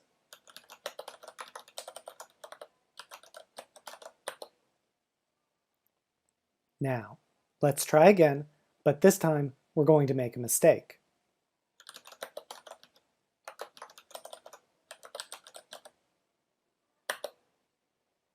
Notice what happened. We typed the opening quotation mark, then we typed the message, then hit the Enter key.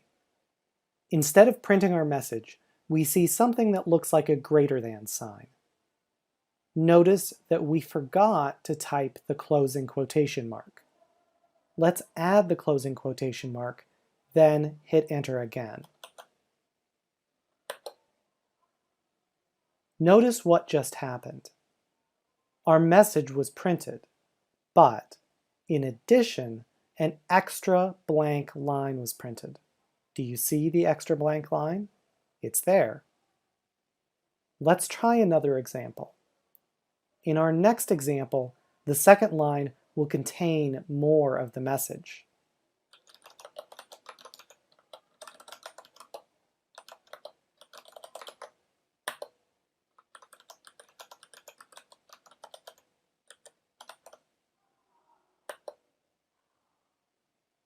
Here, it should be clear that echo printed a message that consisted of 2 lines of text. When entering a multi-line message in this manner, we're not limited to just 2 lines. The contents of our message will continue until we enter a closing quotation mark.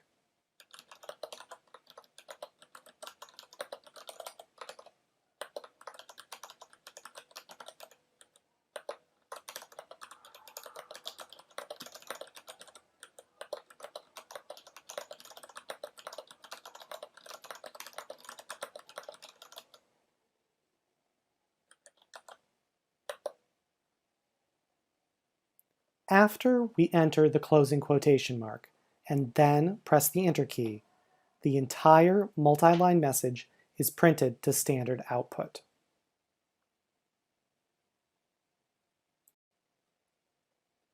Let's take a look at command line basics, using echo to display messages with escape sequences. Echo is typically used to display plain text messages. However, echo can be used to print messages that include special characters. Let's start by using echo to print a message consisting of a single line of text.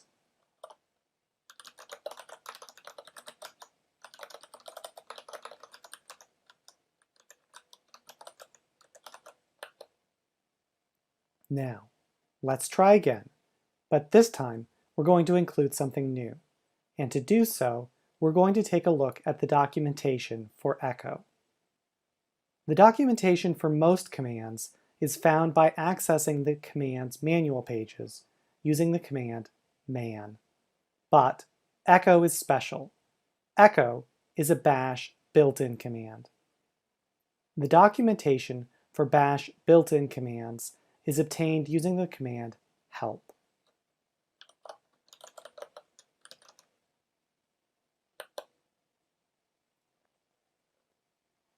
By reading the bash help page, we can observe that echo is capable of reading a number of \escaped characters. A \escaped character is just a character that is immediately preceded by a / character. Of the \escape sequences you see here, it's likely that you'll only ever need to use 1 or 2 of them. The 2 that we'll examine here are the escape sequences for new line, \n, and for horizontal tab, \t. Now, Let's try printing our message again. However, this time, instead of placing a space between the two sentences, we're going to try to place a tab character between the two sentences. Recall that the escape sequence for a horizontal tab character is \t.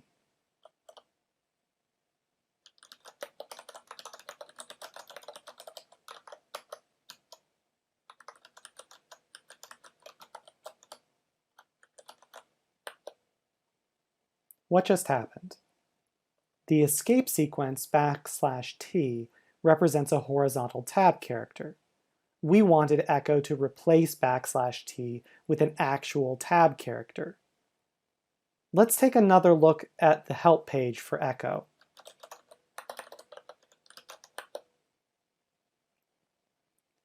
In the above invocation of echo, we did not use any options. Notice that echo has an option, -e, that does exactly what we want.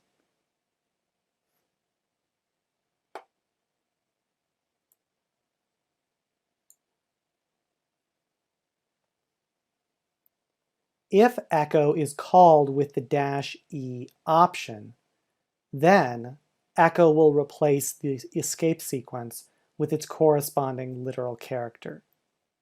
Let's try again, this time using the -e flag.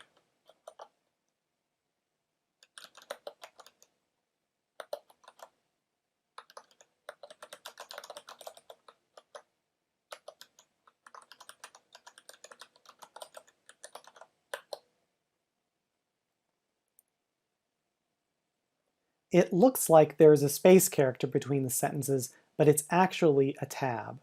To see the difference more clearly, let's try again, but this time let's add another tab.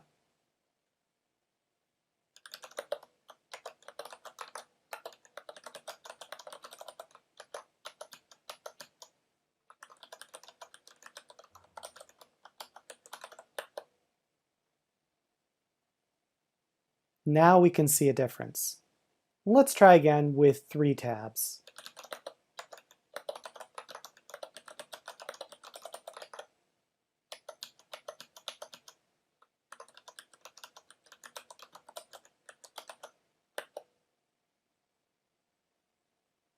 Compare that to the same thing, but with 3 spaces between the sentences.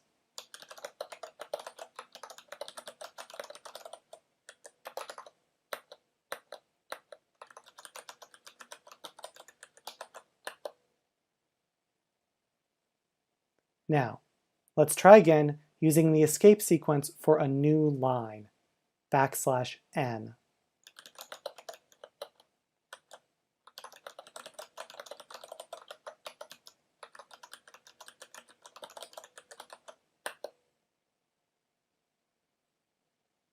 Whoops, I did \t again. Let's try again with \n.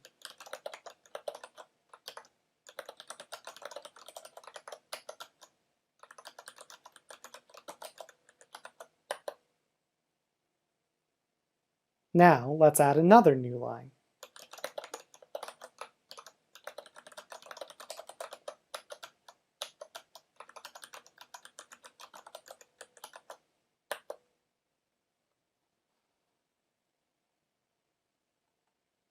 And now again with 3 new line characters.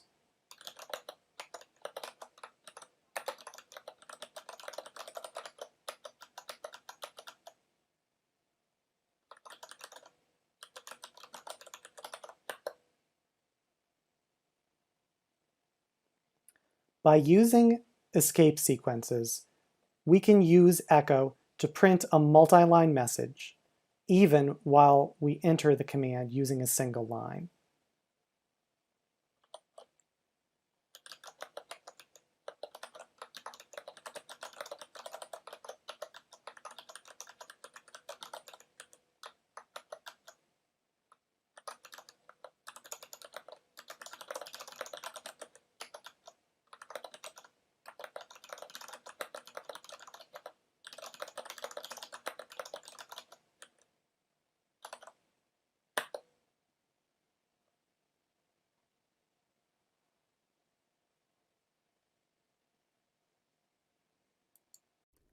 Let's take a look at command line basics. grep. The grep command finds text patterns in files. It prints out all the lines containing a matching pattern. grep can match very complex patterns with the use of regular expressions. Let's take a look at grep's man page. grep searches the named input file or files, or standard input if no file is named.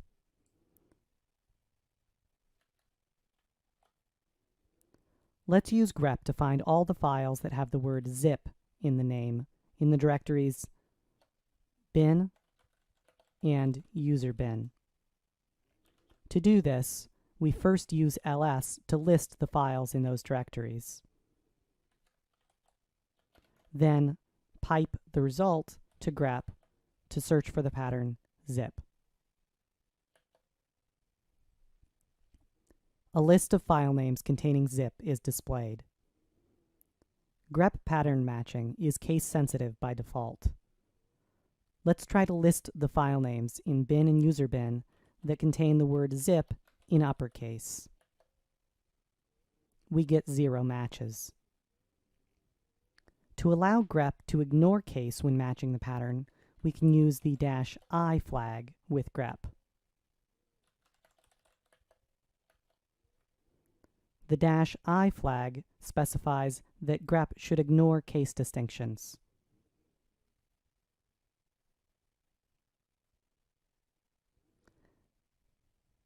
If instead of a list of lines that match the pattern, we want a list of lines that do not match the pattern, we can use the -V flag with grep to invert the match.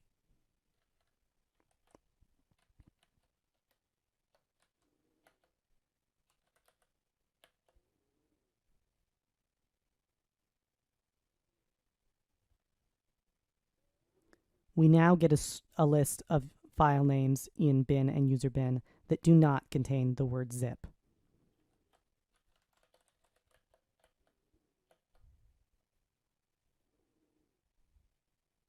To output the number of matches instead of the actual matching lines, we can use the -C option with grep.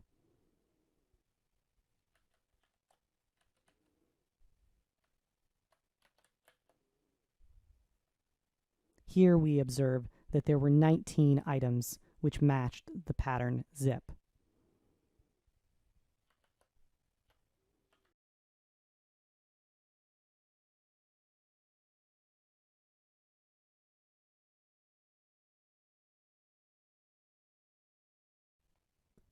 Let's take a look at command line basics.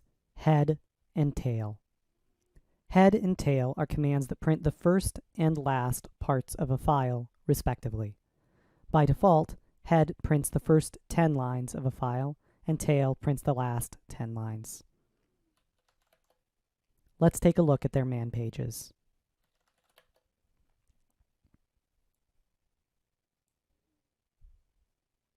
By default, head prints the first 10 lines of a file to standard output.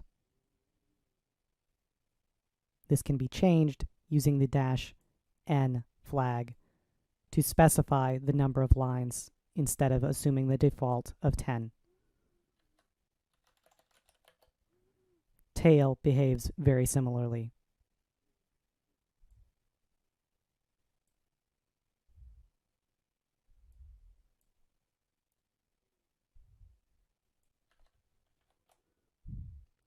Let's create a text file and use head and tail to examine its first and last lines.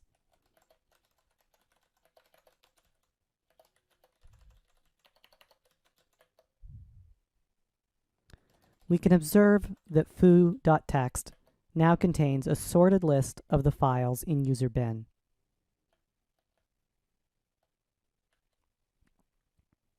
We can use head to display the first 10 lines of the file. We can use tail to display the last 10 lines of the file.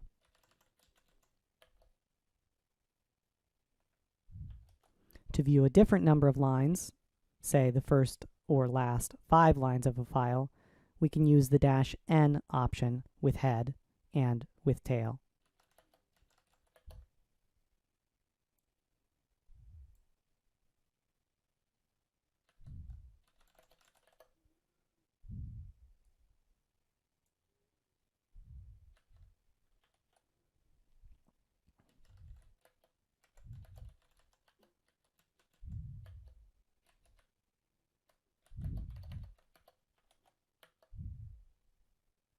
These are the first 5 lines of foo.txt.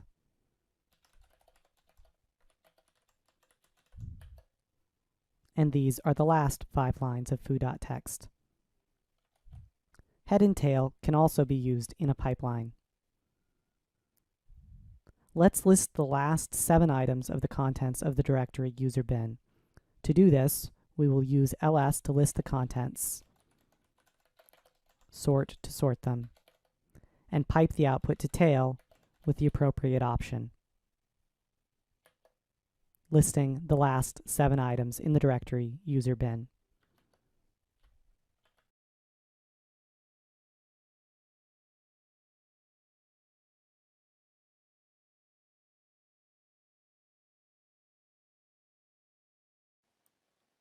Let's take a look at command line basics. Echo.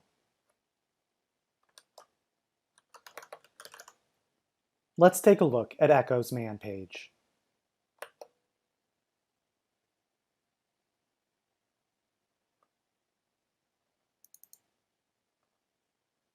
The command echo accepts 0 or more strings provided by the user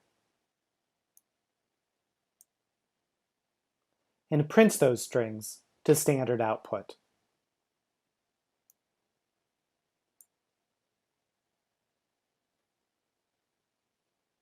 If the standard output of echo has not been otherwise redirected, then those strings will be displayed to the screen separated by spaces.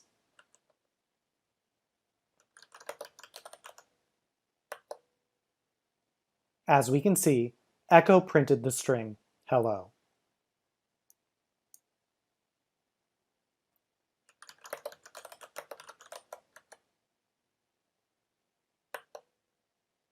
If we provide more than one string to echo, it will print each string and will put a single space between each pair of strings. Here's the first string, followed by a space, followed by the next string.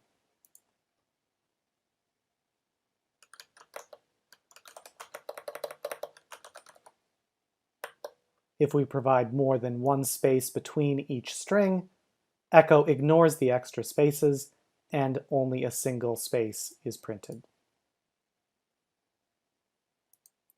If we want to print a string preserving all spacing and other formatting, we can enclose the string in quotation marks.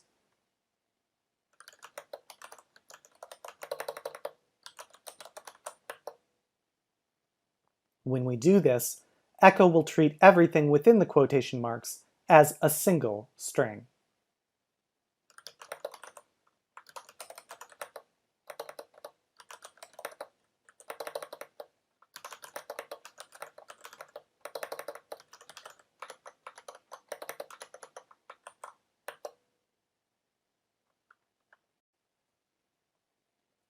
Let's take a look at command line basics.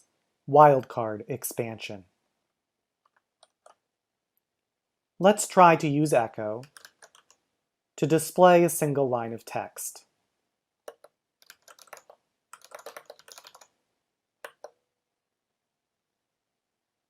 See that the line we typed is displayed just as we typed it. Extra white space in the arguments of echo will be removed in the output.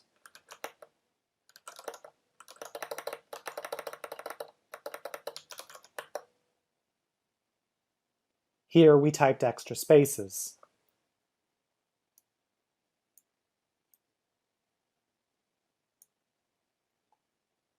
But the output in those locations only included a single space.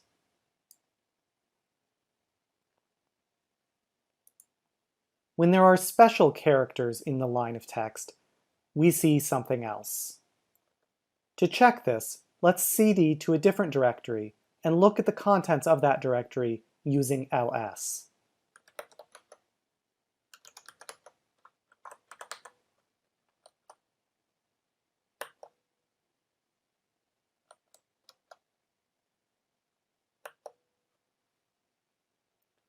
Now, let's try to use echo with a wildcard character as the argument.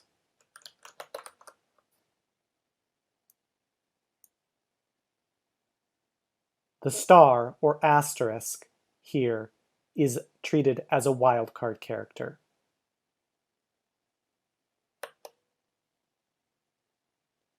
Notice, echo did not display the character star itself. Instead, it displayed a listing of the files in the current working directory. Notice that this output of echo is the same in terms of the files listed as that we saw with ls. This is because before the echo command is executed, the shell itself has expanded the wildcard character into a list of file names in the current working directory. It is very important to understand how the shell carries out expansion for different kinds of characters. Echo is a good way to observe the effects of different special characters and their respective expansions before we use these special characters with other commands.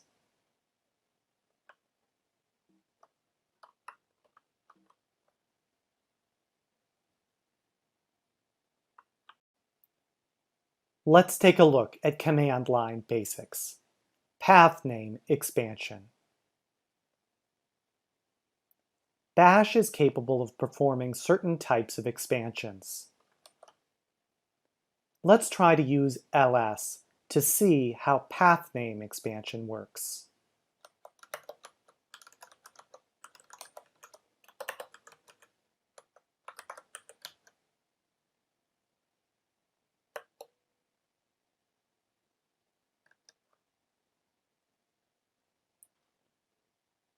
In this command, the wildcard character has been expanded. The result is a listing of all file names in the specified directory whose file names end in .h.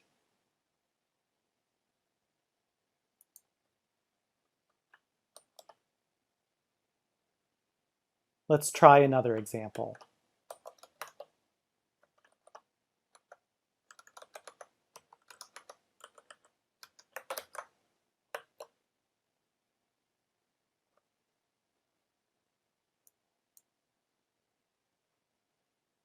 Here, the wildcard expanded again, resulting in a list of all files in the user bin directory whose file names begin with the characters py.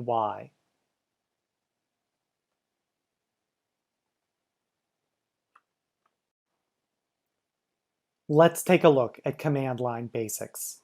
Tilde expansion. Tilde expansion is a special expansion involving the tilde character.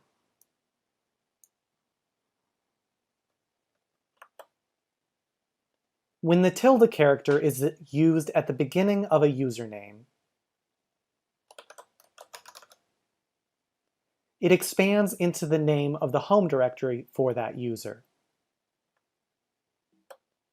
Let's try to use echo to see how tilde expansion works.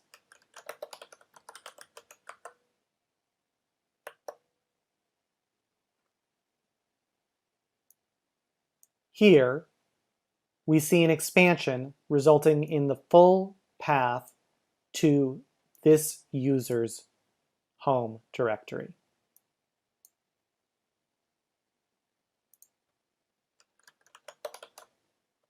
If no username is supplied after the tilde character, the result expands into the home directory of the current user, which in this case is lane S.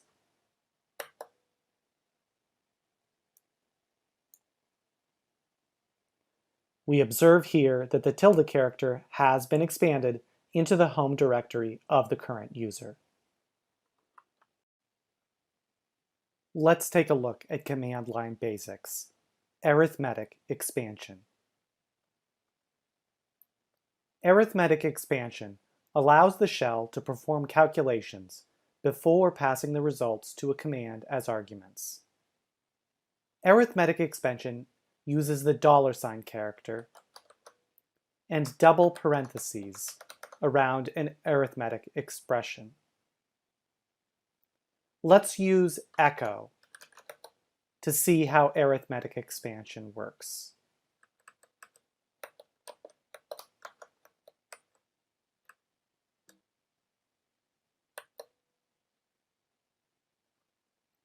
See that this arithmetic expression, 7 plus 3, has been calculated with the result 10. Note that arithmetic expansion only supports integers, or whole numbers.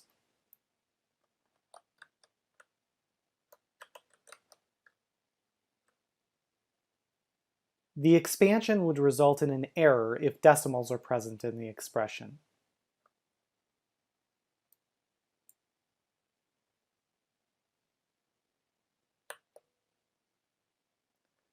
See that bash has displayed an error message for the decimal.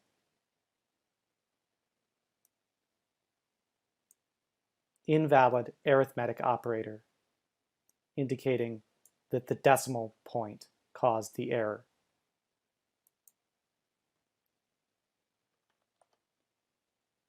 Arithmetic expansion supports addition, subtraction, multiplication, integer division, modulo or remainder, and exponentiation.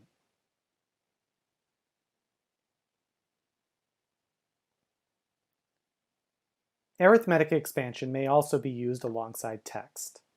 Let's try to use echo to see how the integer division and modulo operators work.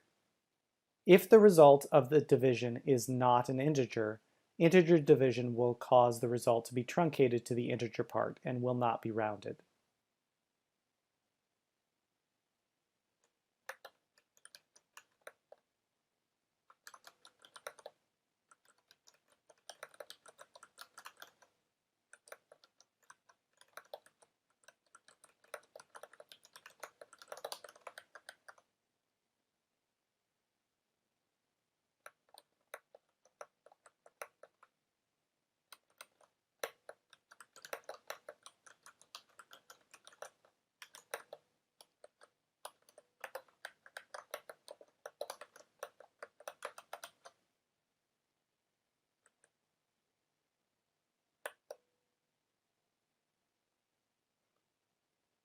So, using integer division, 7 divided by 2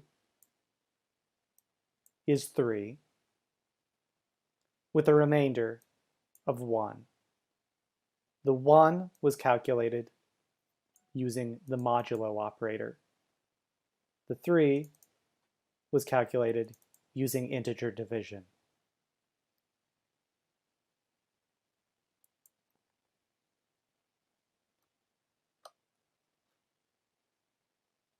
Now, let's use echo to observe how the exponentiation operator works.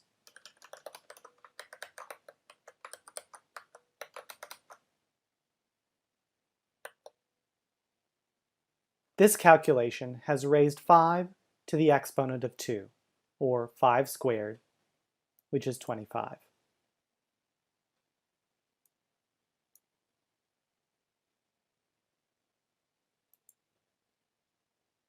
Inside the double parentheses of an arithmetic expression, it is possible to nest another arithmetic expression.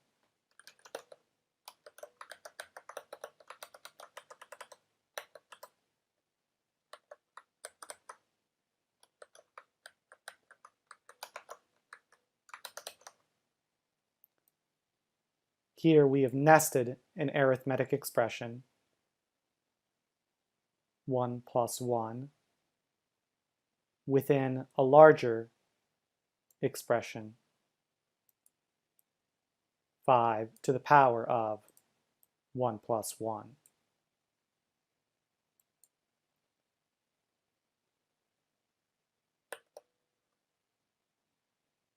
Here, the inner expression calculates 1 plus 1, resulting in a value of 2.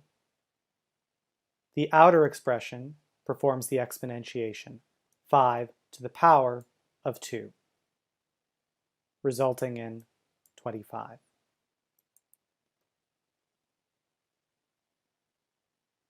We can also use single parentheses to group the order of operations without actually causing a second expansion of the arithmetic expression to occur.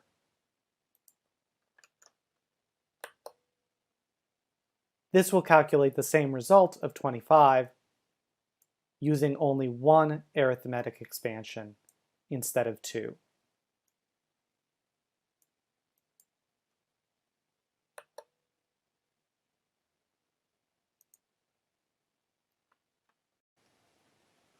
Let's take a look at command line basics.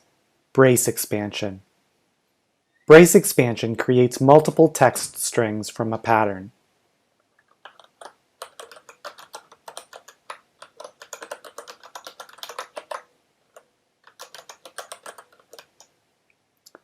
The pattern takes the form of an unchanging preamble followed by a variable expansion component followed by an unchanging postscript. The varying part of the pattern is enclosed by a pair of curly braces.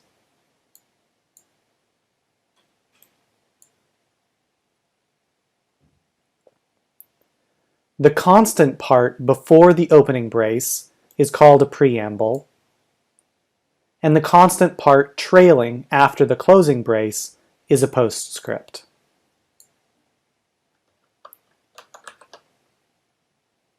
Let's try to use echo to see how brace expansion works.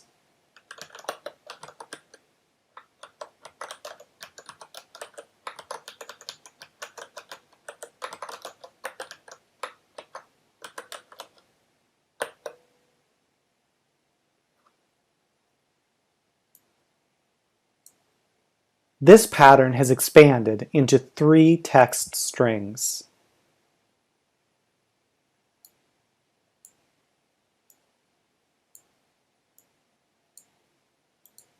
Each string has the same preamble at the beginning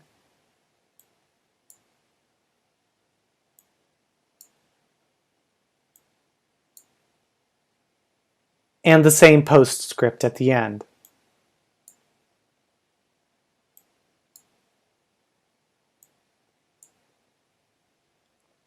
The middle part of each string varies and is present in the same order as specified in the pattern. Brahms, Beethoven, Bach, Brahms, Beethoven, Bach. If we had changed the order in the pattern, the order would be correspondingly different in the created strings. Both the preamble and the postscript are optional.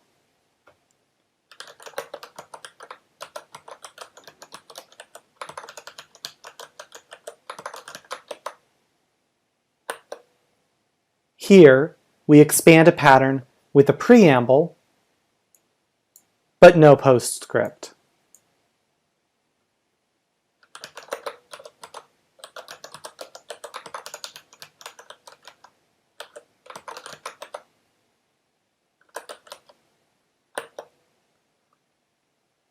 Here, we expand a pattern with a postscript, but no preamble.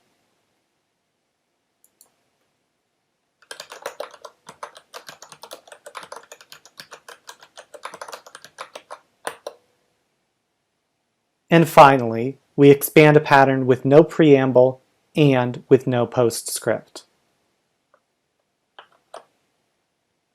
Now, let's try to use brace expansion with a preamble that includes whitespace.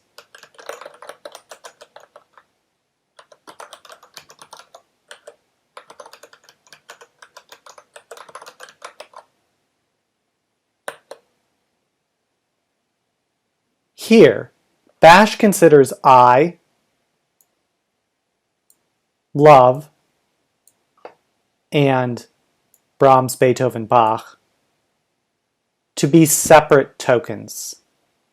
As a result, the brace expansion is performed, but I, love is not considered a preamble to the brace expansion. To get around this problem, let's try enclosing I love in quotes.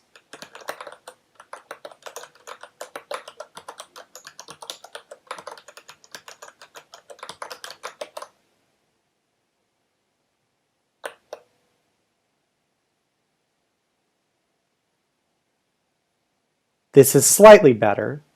Now Bash sees 2 tokens instead of 3. The first token is the quoted string I love, and the second token is Brahms, Beethoven, Bach. But Bash still, in this case, does not consider I love to be a preamble to the brace expansion. We can fix this by placing the quoted string immediately adjacent to the brace expansion with no intervening spaces.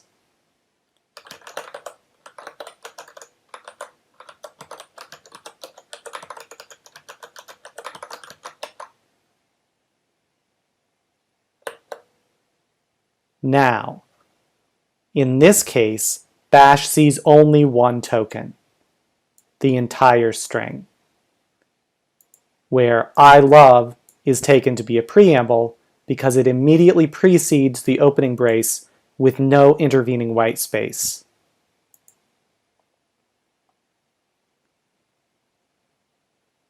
Finally, let's add an additional space but place it inside the quoted preamble and also add a postscript.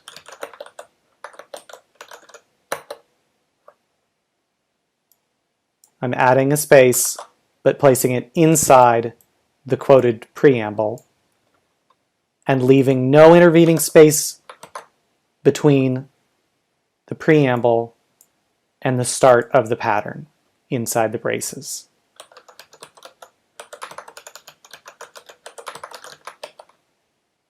Finally, I'm going to place a postscript, a single period.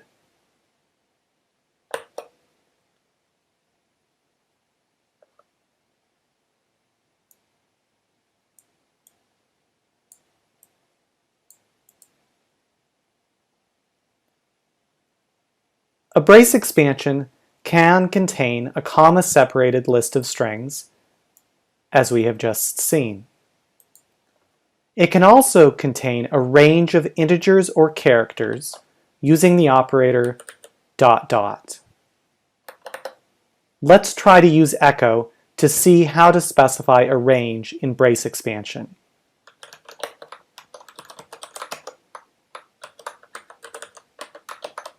Notice that I am not placing a space between the preamble and the pattern to be expanded. An underscore is fine, but a space is not.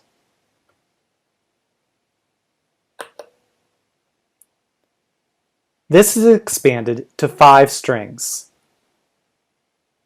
Number 1, number 2, number 3, number 4, number 5.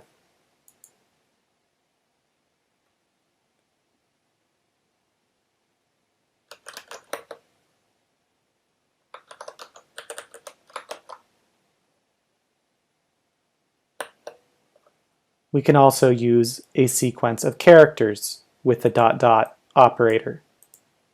Here, the pattern has expanded to a sequence of lowercase letters.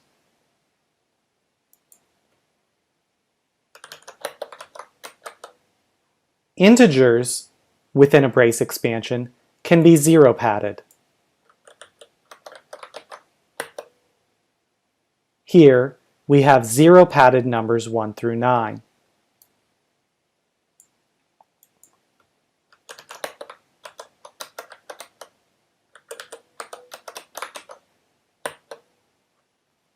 And here, we have zero padded numbers 90 through 100.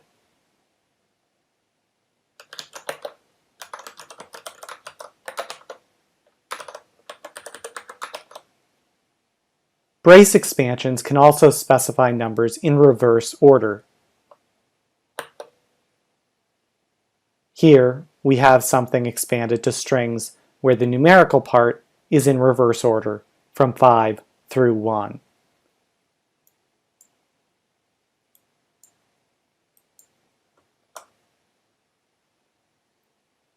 Brace expansions can specify a range of characters as we have seen above, and character ranges can also be reversed.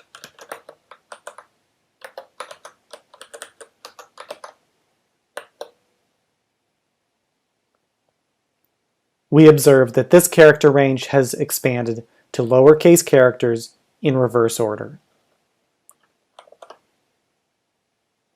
Brace expansions can also be nested.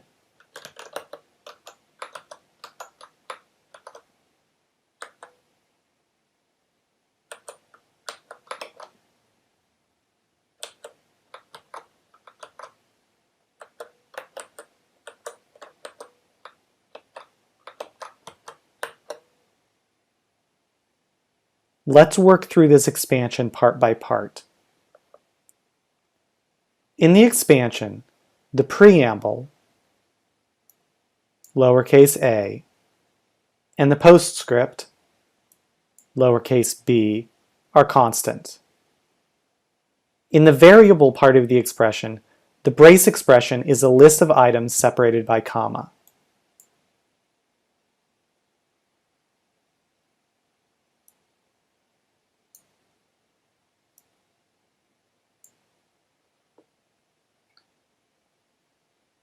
So, bash starts with the first item,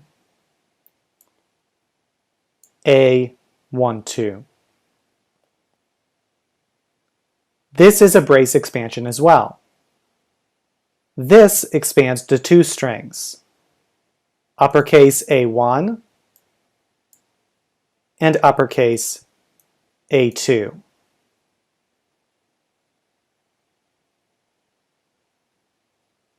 So, the first two strings produced for the entire expansion are A1B, and A2B.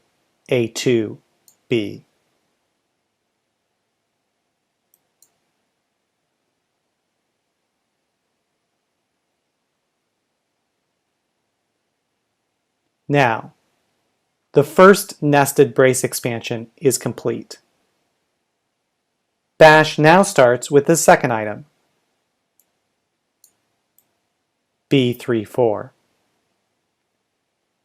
The next two strings produced are the expansions B3, which is then prepended with the preamble A, and postpended with the suffix B, followed by the expansion B4, ultimately resulting in A, B4, B.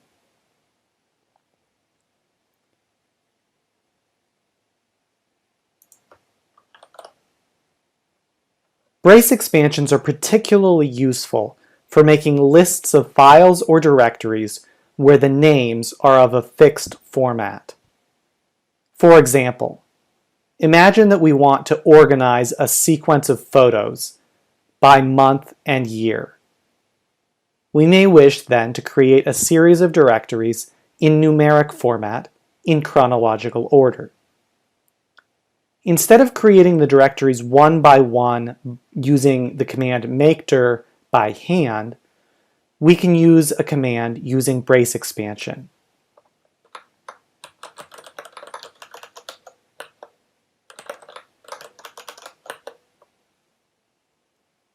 Now, using a single makedir command, we can create a series of directories.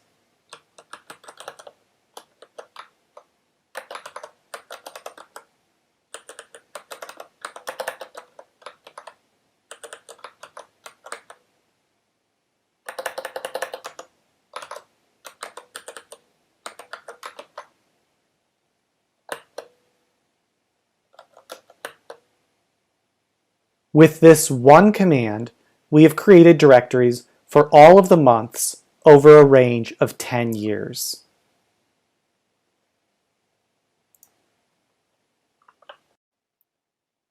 Let's take a look at command line basics. Path name expansion.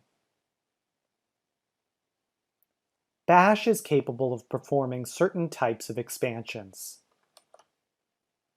Let's try to use ls to see how path name expansion works.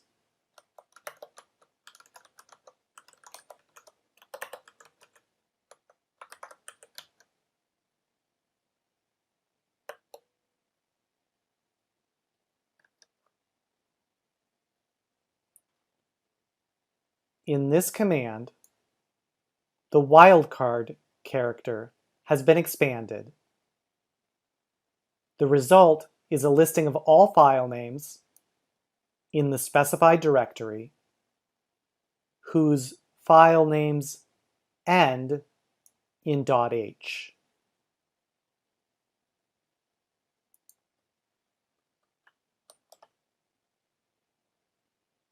Let's try another example.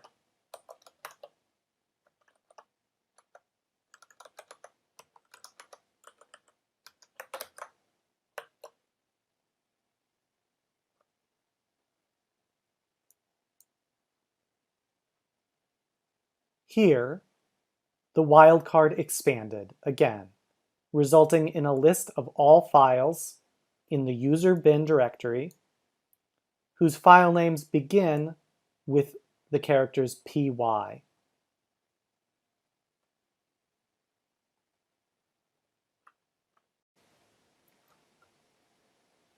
Let's take a look at command line basics. Command substitution.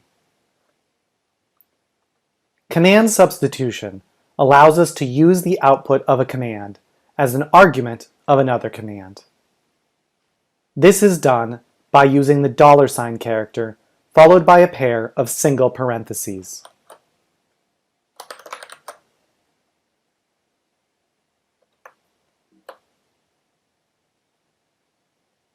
The command whose output we want to use goes inside the parentheses.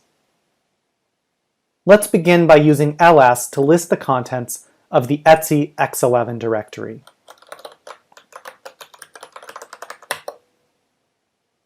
Now, let's enclose this ls command using the command substitution syntax.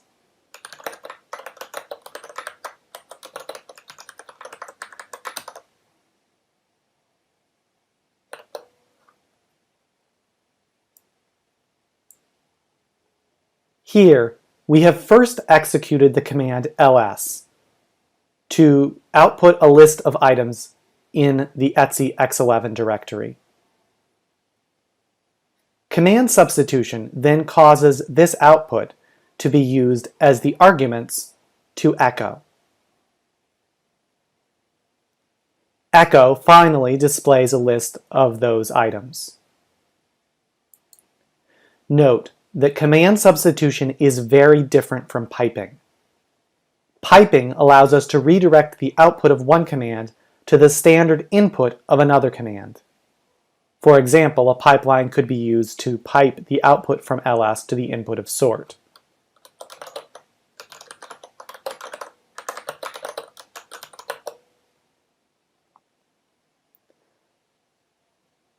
If we were to reverse that pipeline and attempt to pipe the output of sort to the input of ls, this wouldn't work and it would have no effect on ls.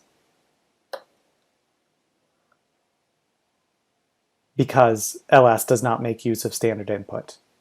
On the other hand, command substitution allows us to use the output of one command as the argument or arguments of another command. Therefore, if we wish to configure the behavior of a command such as ls with the output of another command, we would use command substitution, not piping.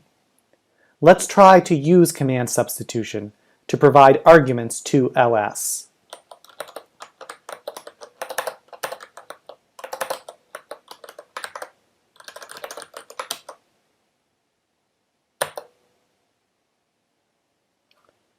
In the outer command, we are attempting to use ls with the -l flag to create a long listing in this format.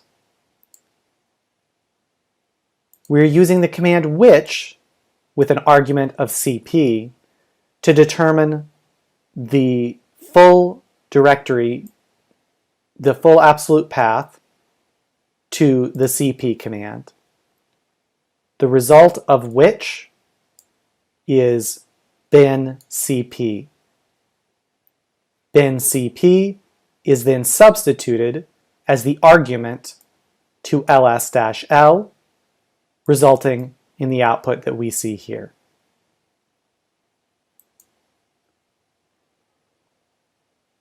There is also an older syntax for command substitution that we do not recommend that you use. However, you may occasionally see it. That older syntax uses backticks instead of the $parentheses syntax.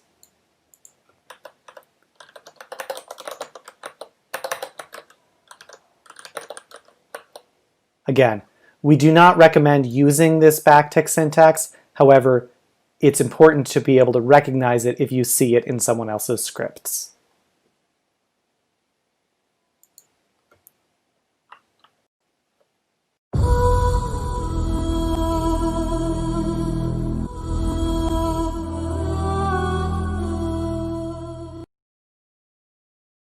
Let's take a look at command line basics.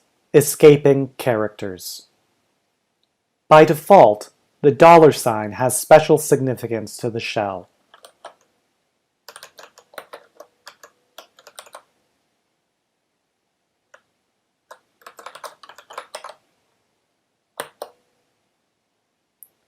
Use of the $sign here tells Bash that we want to refer to the variable called user.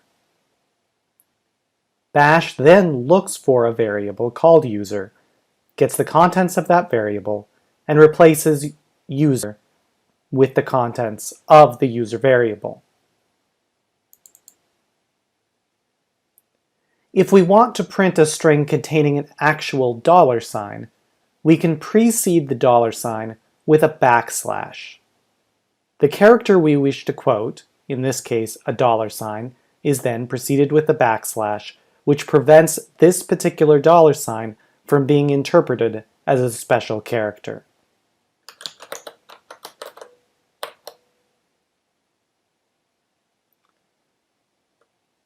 If that $sign is followed by text,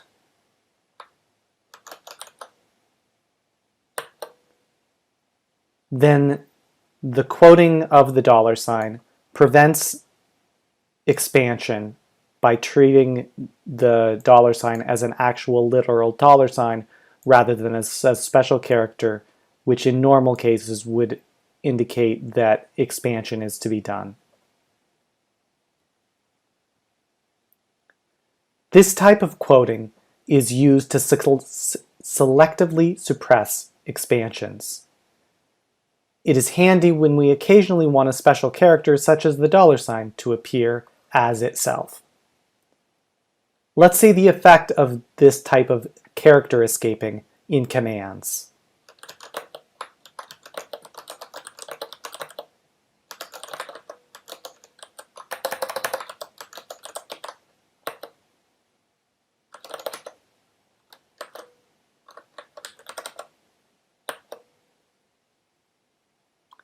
In this command, there are two expansions that could take place. Here, we have a variable that is expanded to the value of that variable, here, lane S. Secondly, escaping transforms $$ into the literal $sign character and prevents $5 from being treated as a variable expansion.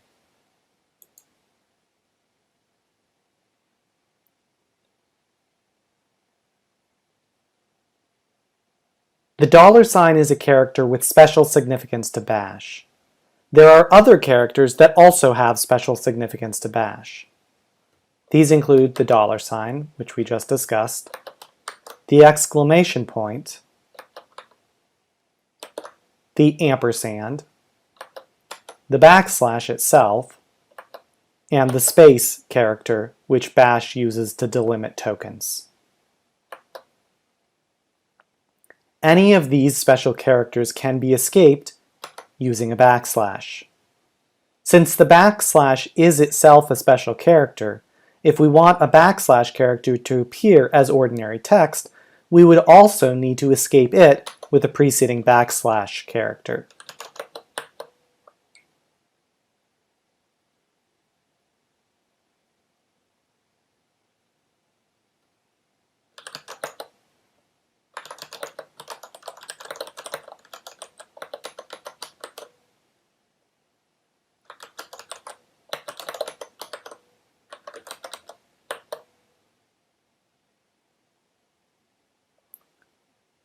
Here, the first backslash character escapes the second backslash character, resulting in a literal backslash character.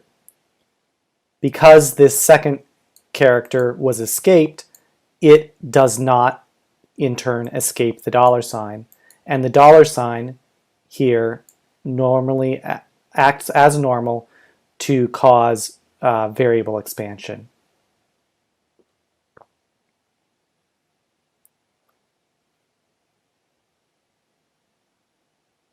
See that we get this backslash character in front of the username. Let's see an example using multiple other escaped characters.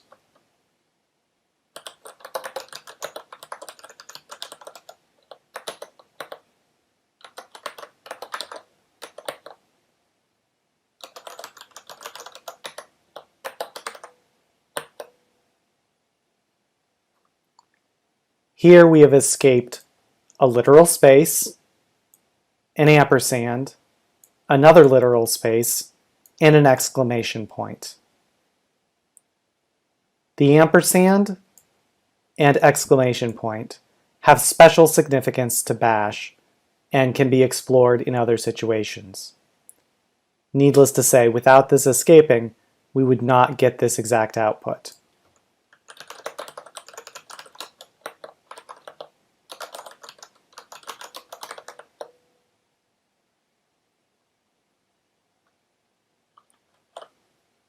Another way that we can confirm that special treatment is occurring here is by using brace expansion.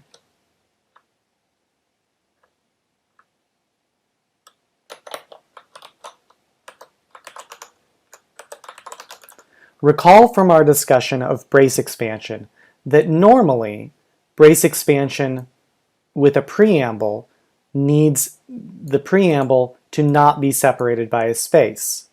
The reason is that a preamble is only considered if it is part of the same token as the token containing the braces. Here, we're going to see that because we are using the backslash to escape the spaces, this entire string is taken to be a single token by bash, meaning that we will get greetings and salutations taken as the preamble to this brace expansion. We confirm this here. We get greetings and salutations Joe, greetings and salutations Jane.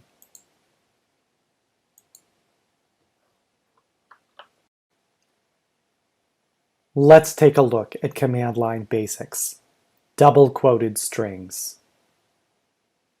Many times when passing arguments to a command, it is desirable for a string containing spaces to be treated by bash as a single token.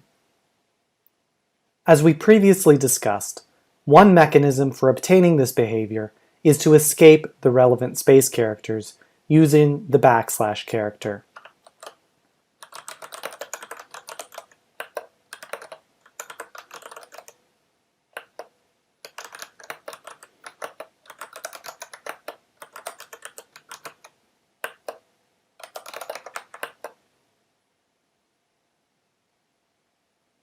Here, we have created a file with literal spaces in the file name.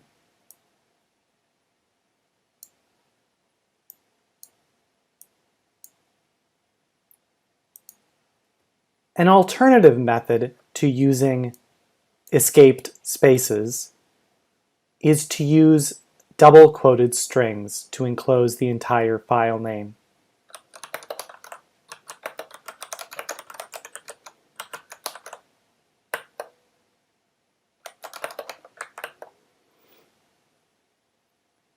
By first quoting the string myfirstfile.txt, Bash treats this entire string as a single token.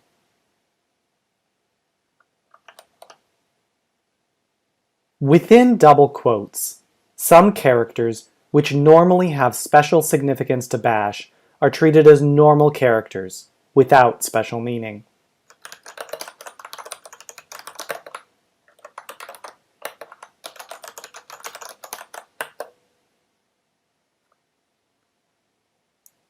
Normally, the ampersand character has special meaning to Bash. Inside the quotes, that special meaning is lost.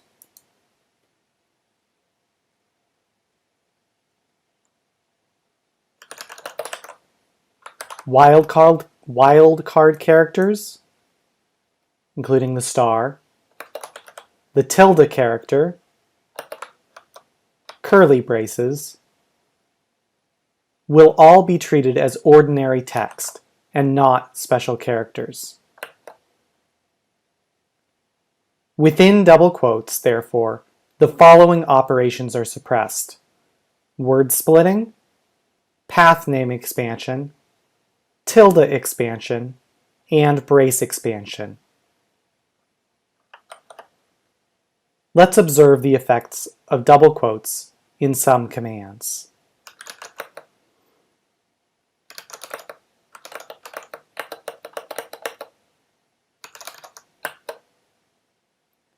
In this command, the argument to echo includes extra spaces between two of the words. The output of echo does not have these extra spaces between the word a and the word test. This is because, without double quotes, space is interpreted as a special character for the purposes of performing word splitting, and the extra spaces are simply ignored.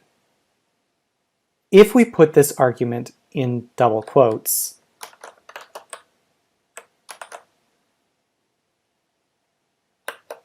the spaces within the string are no longer interpreted as special characters. Rather, the entire quoted string is treated as a single token for the purposes of word splitting.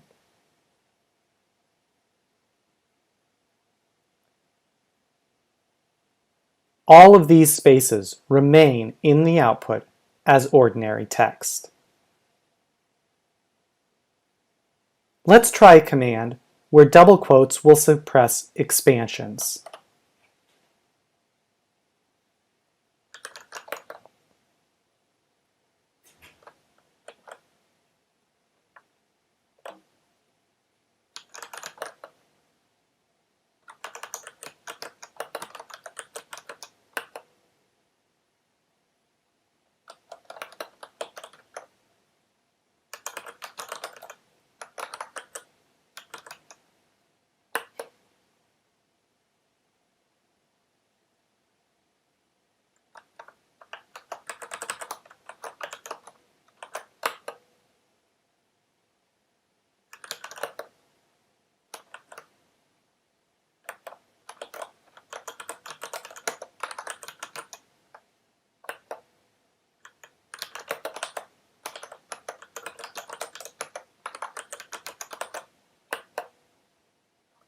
We observe in these examples that when the tilde is used outside of double quotes, the tilde expands to the full path name of the current user.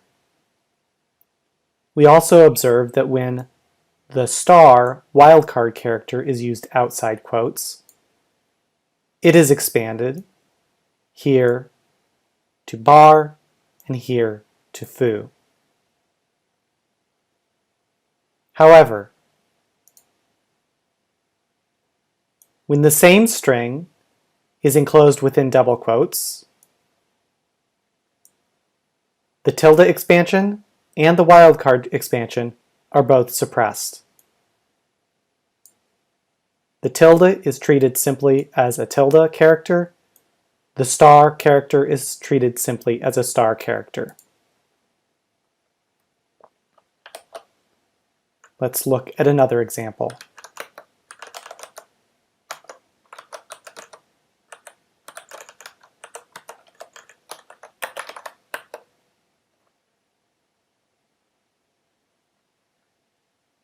Here, we observe brace expansion in action. The preamble color,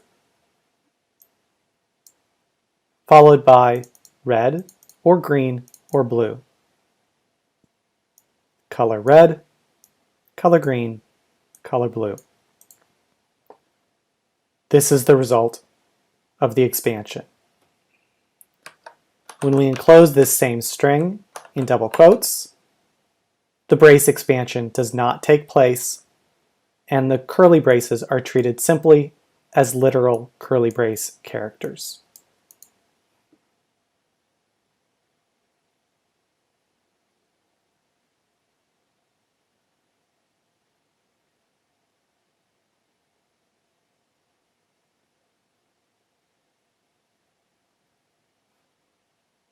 There are other special characters that retain their special meaning inside double quotes.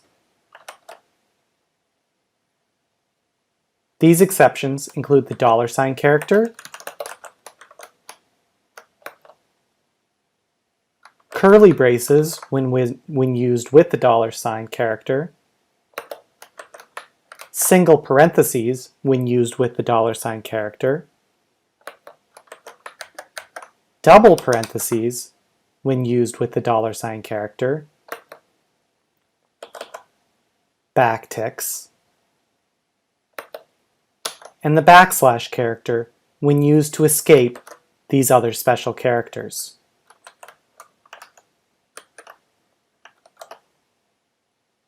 This allows the following operations to be carried out within double quotes: parameter expansion using the $sign, arithmetic expansion using the $sign in parentheses, and command substitution.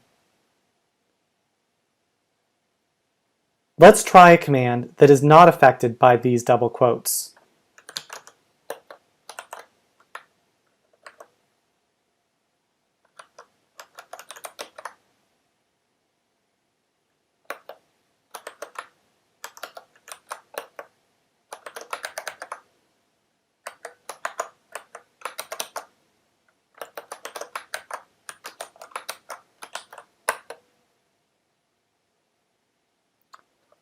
This command contains two examples of parameter substitution. Here using a $sign and curly braces, and here using simply a $sign. The result of that expansion is observed here for this first case, where the variable user is replaced with its value, lane s, which is the name of the current user. And again, the variable user is replaced with the value of that variable, lane s. Here, arithmetic expansion is performed. The $sign double parentheses indicates that arithmetic expansion will be performed. The arithmetic expression 2 plus 2 is replaced with the result of that arithmetic operation, the integer 4. And finally, command substitution. The command cal is run, and the output is substituted for this expression here.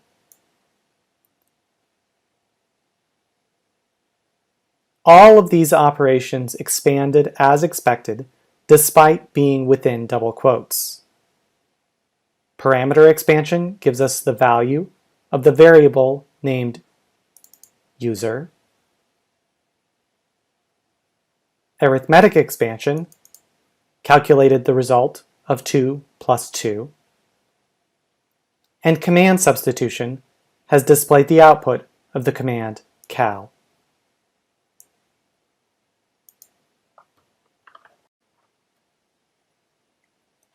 Let's take a look at command line basics.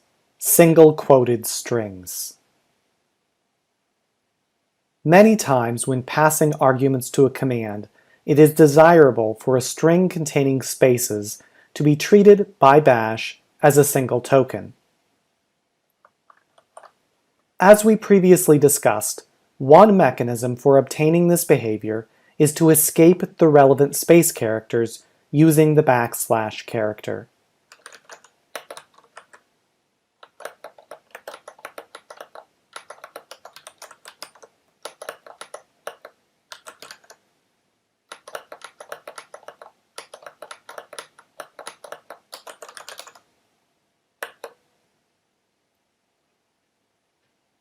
Another alternative is to enclose the string within double quotes.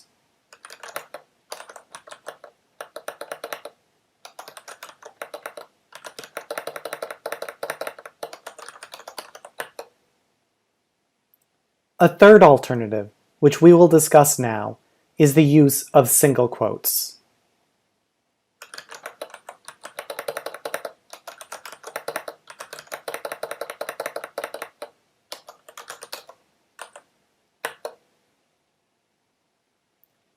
Just as when double quotes are used to enclose a string, when a string is enclosed in single quotes, that string will be treated by bash as a single token. Recall that when using double quoted strings, word splitting, parameter expansion, tilde expansion, and brace expansion are suppressed, but parameter expansion, arithmetic expansion, and command substitution are still performed. When a string is enclosed within single quotes, none of these expansion operations are performed. Let's look at an example, but first let's create a new directory containing a couple of empty text files.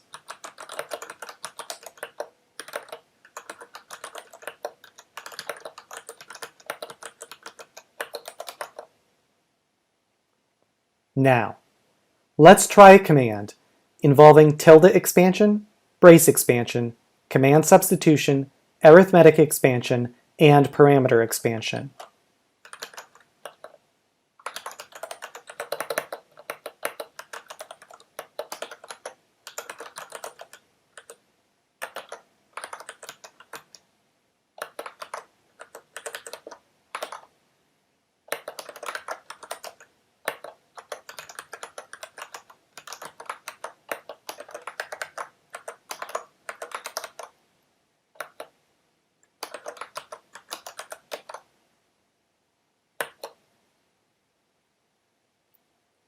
Bash begins by tokenizing the argument line, resulting in 7 tokens which are passed as arguments to echo. The first argument is the plain text string hello, comma.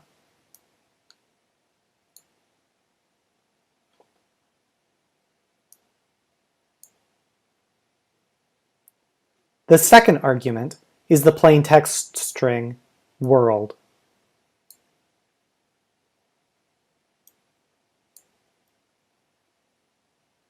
The third argument is the string tilde/example/star.txt. This argument is expanded using tilde expansion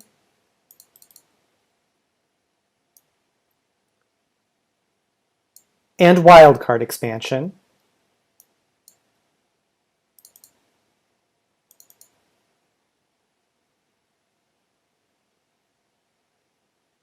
into home lanes example a.text and home lanes example b.text.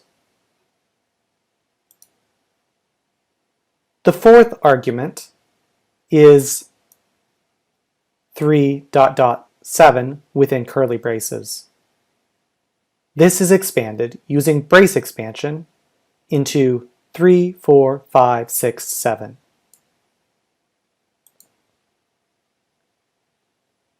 The fifth argument is file etc cron tab within dollar parentheses. This expands via command substitution into the result of performing the file command with the argument etc cron tab, resulting in etc cron tab : ASCII text. Just as if we had typed it at the command line.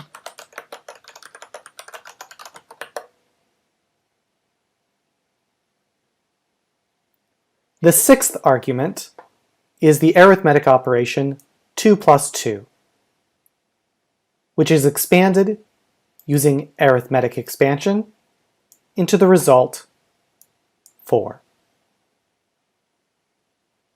The seventh argument is the variable user, which is expanded using parameter expansion into lanes. The echo command prints each of these results separated by a single space character each. Now, let's see what changes when we enclose this argument list within double quotes.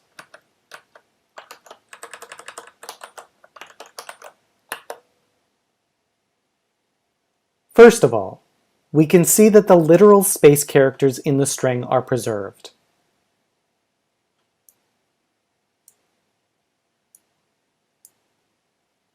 This is because the entire quoted string is treated by bash as a single token. When the string is enclosed in double quotes, tilde expansion is suppressed.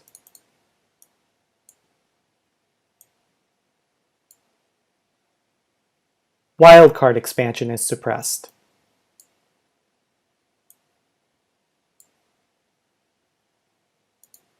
Brace expansion is suppressed.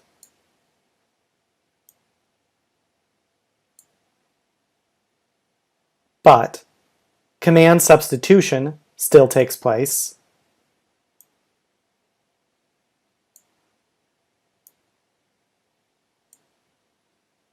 Arithmetic expansion still takes place.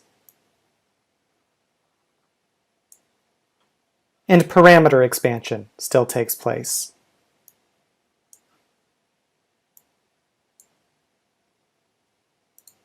Now, let's see what happens when we enclose the argument within single quotes instead of double quotes.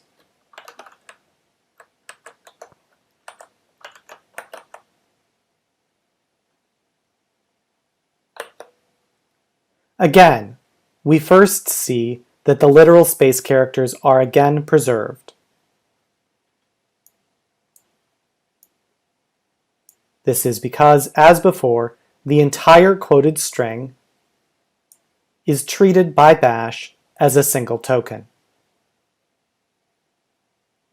When the string is enclosed in single quotes, all forms of expansion are suppressed.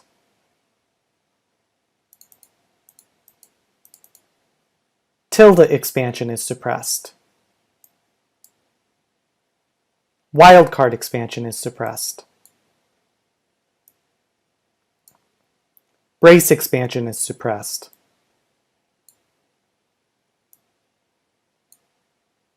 Command substitution is suppressed. Arithmetic expansion is suppressed.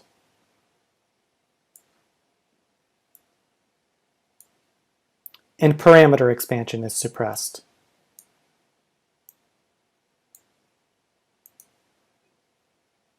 Instead, we get the exact literal string that we typed in being returned by the echo command.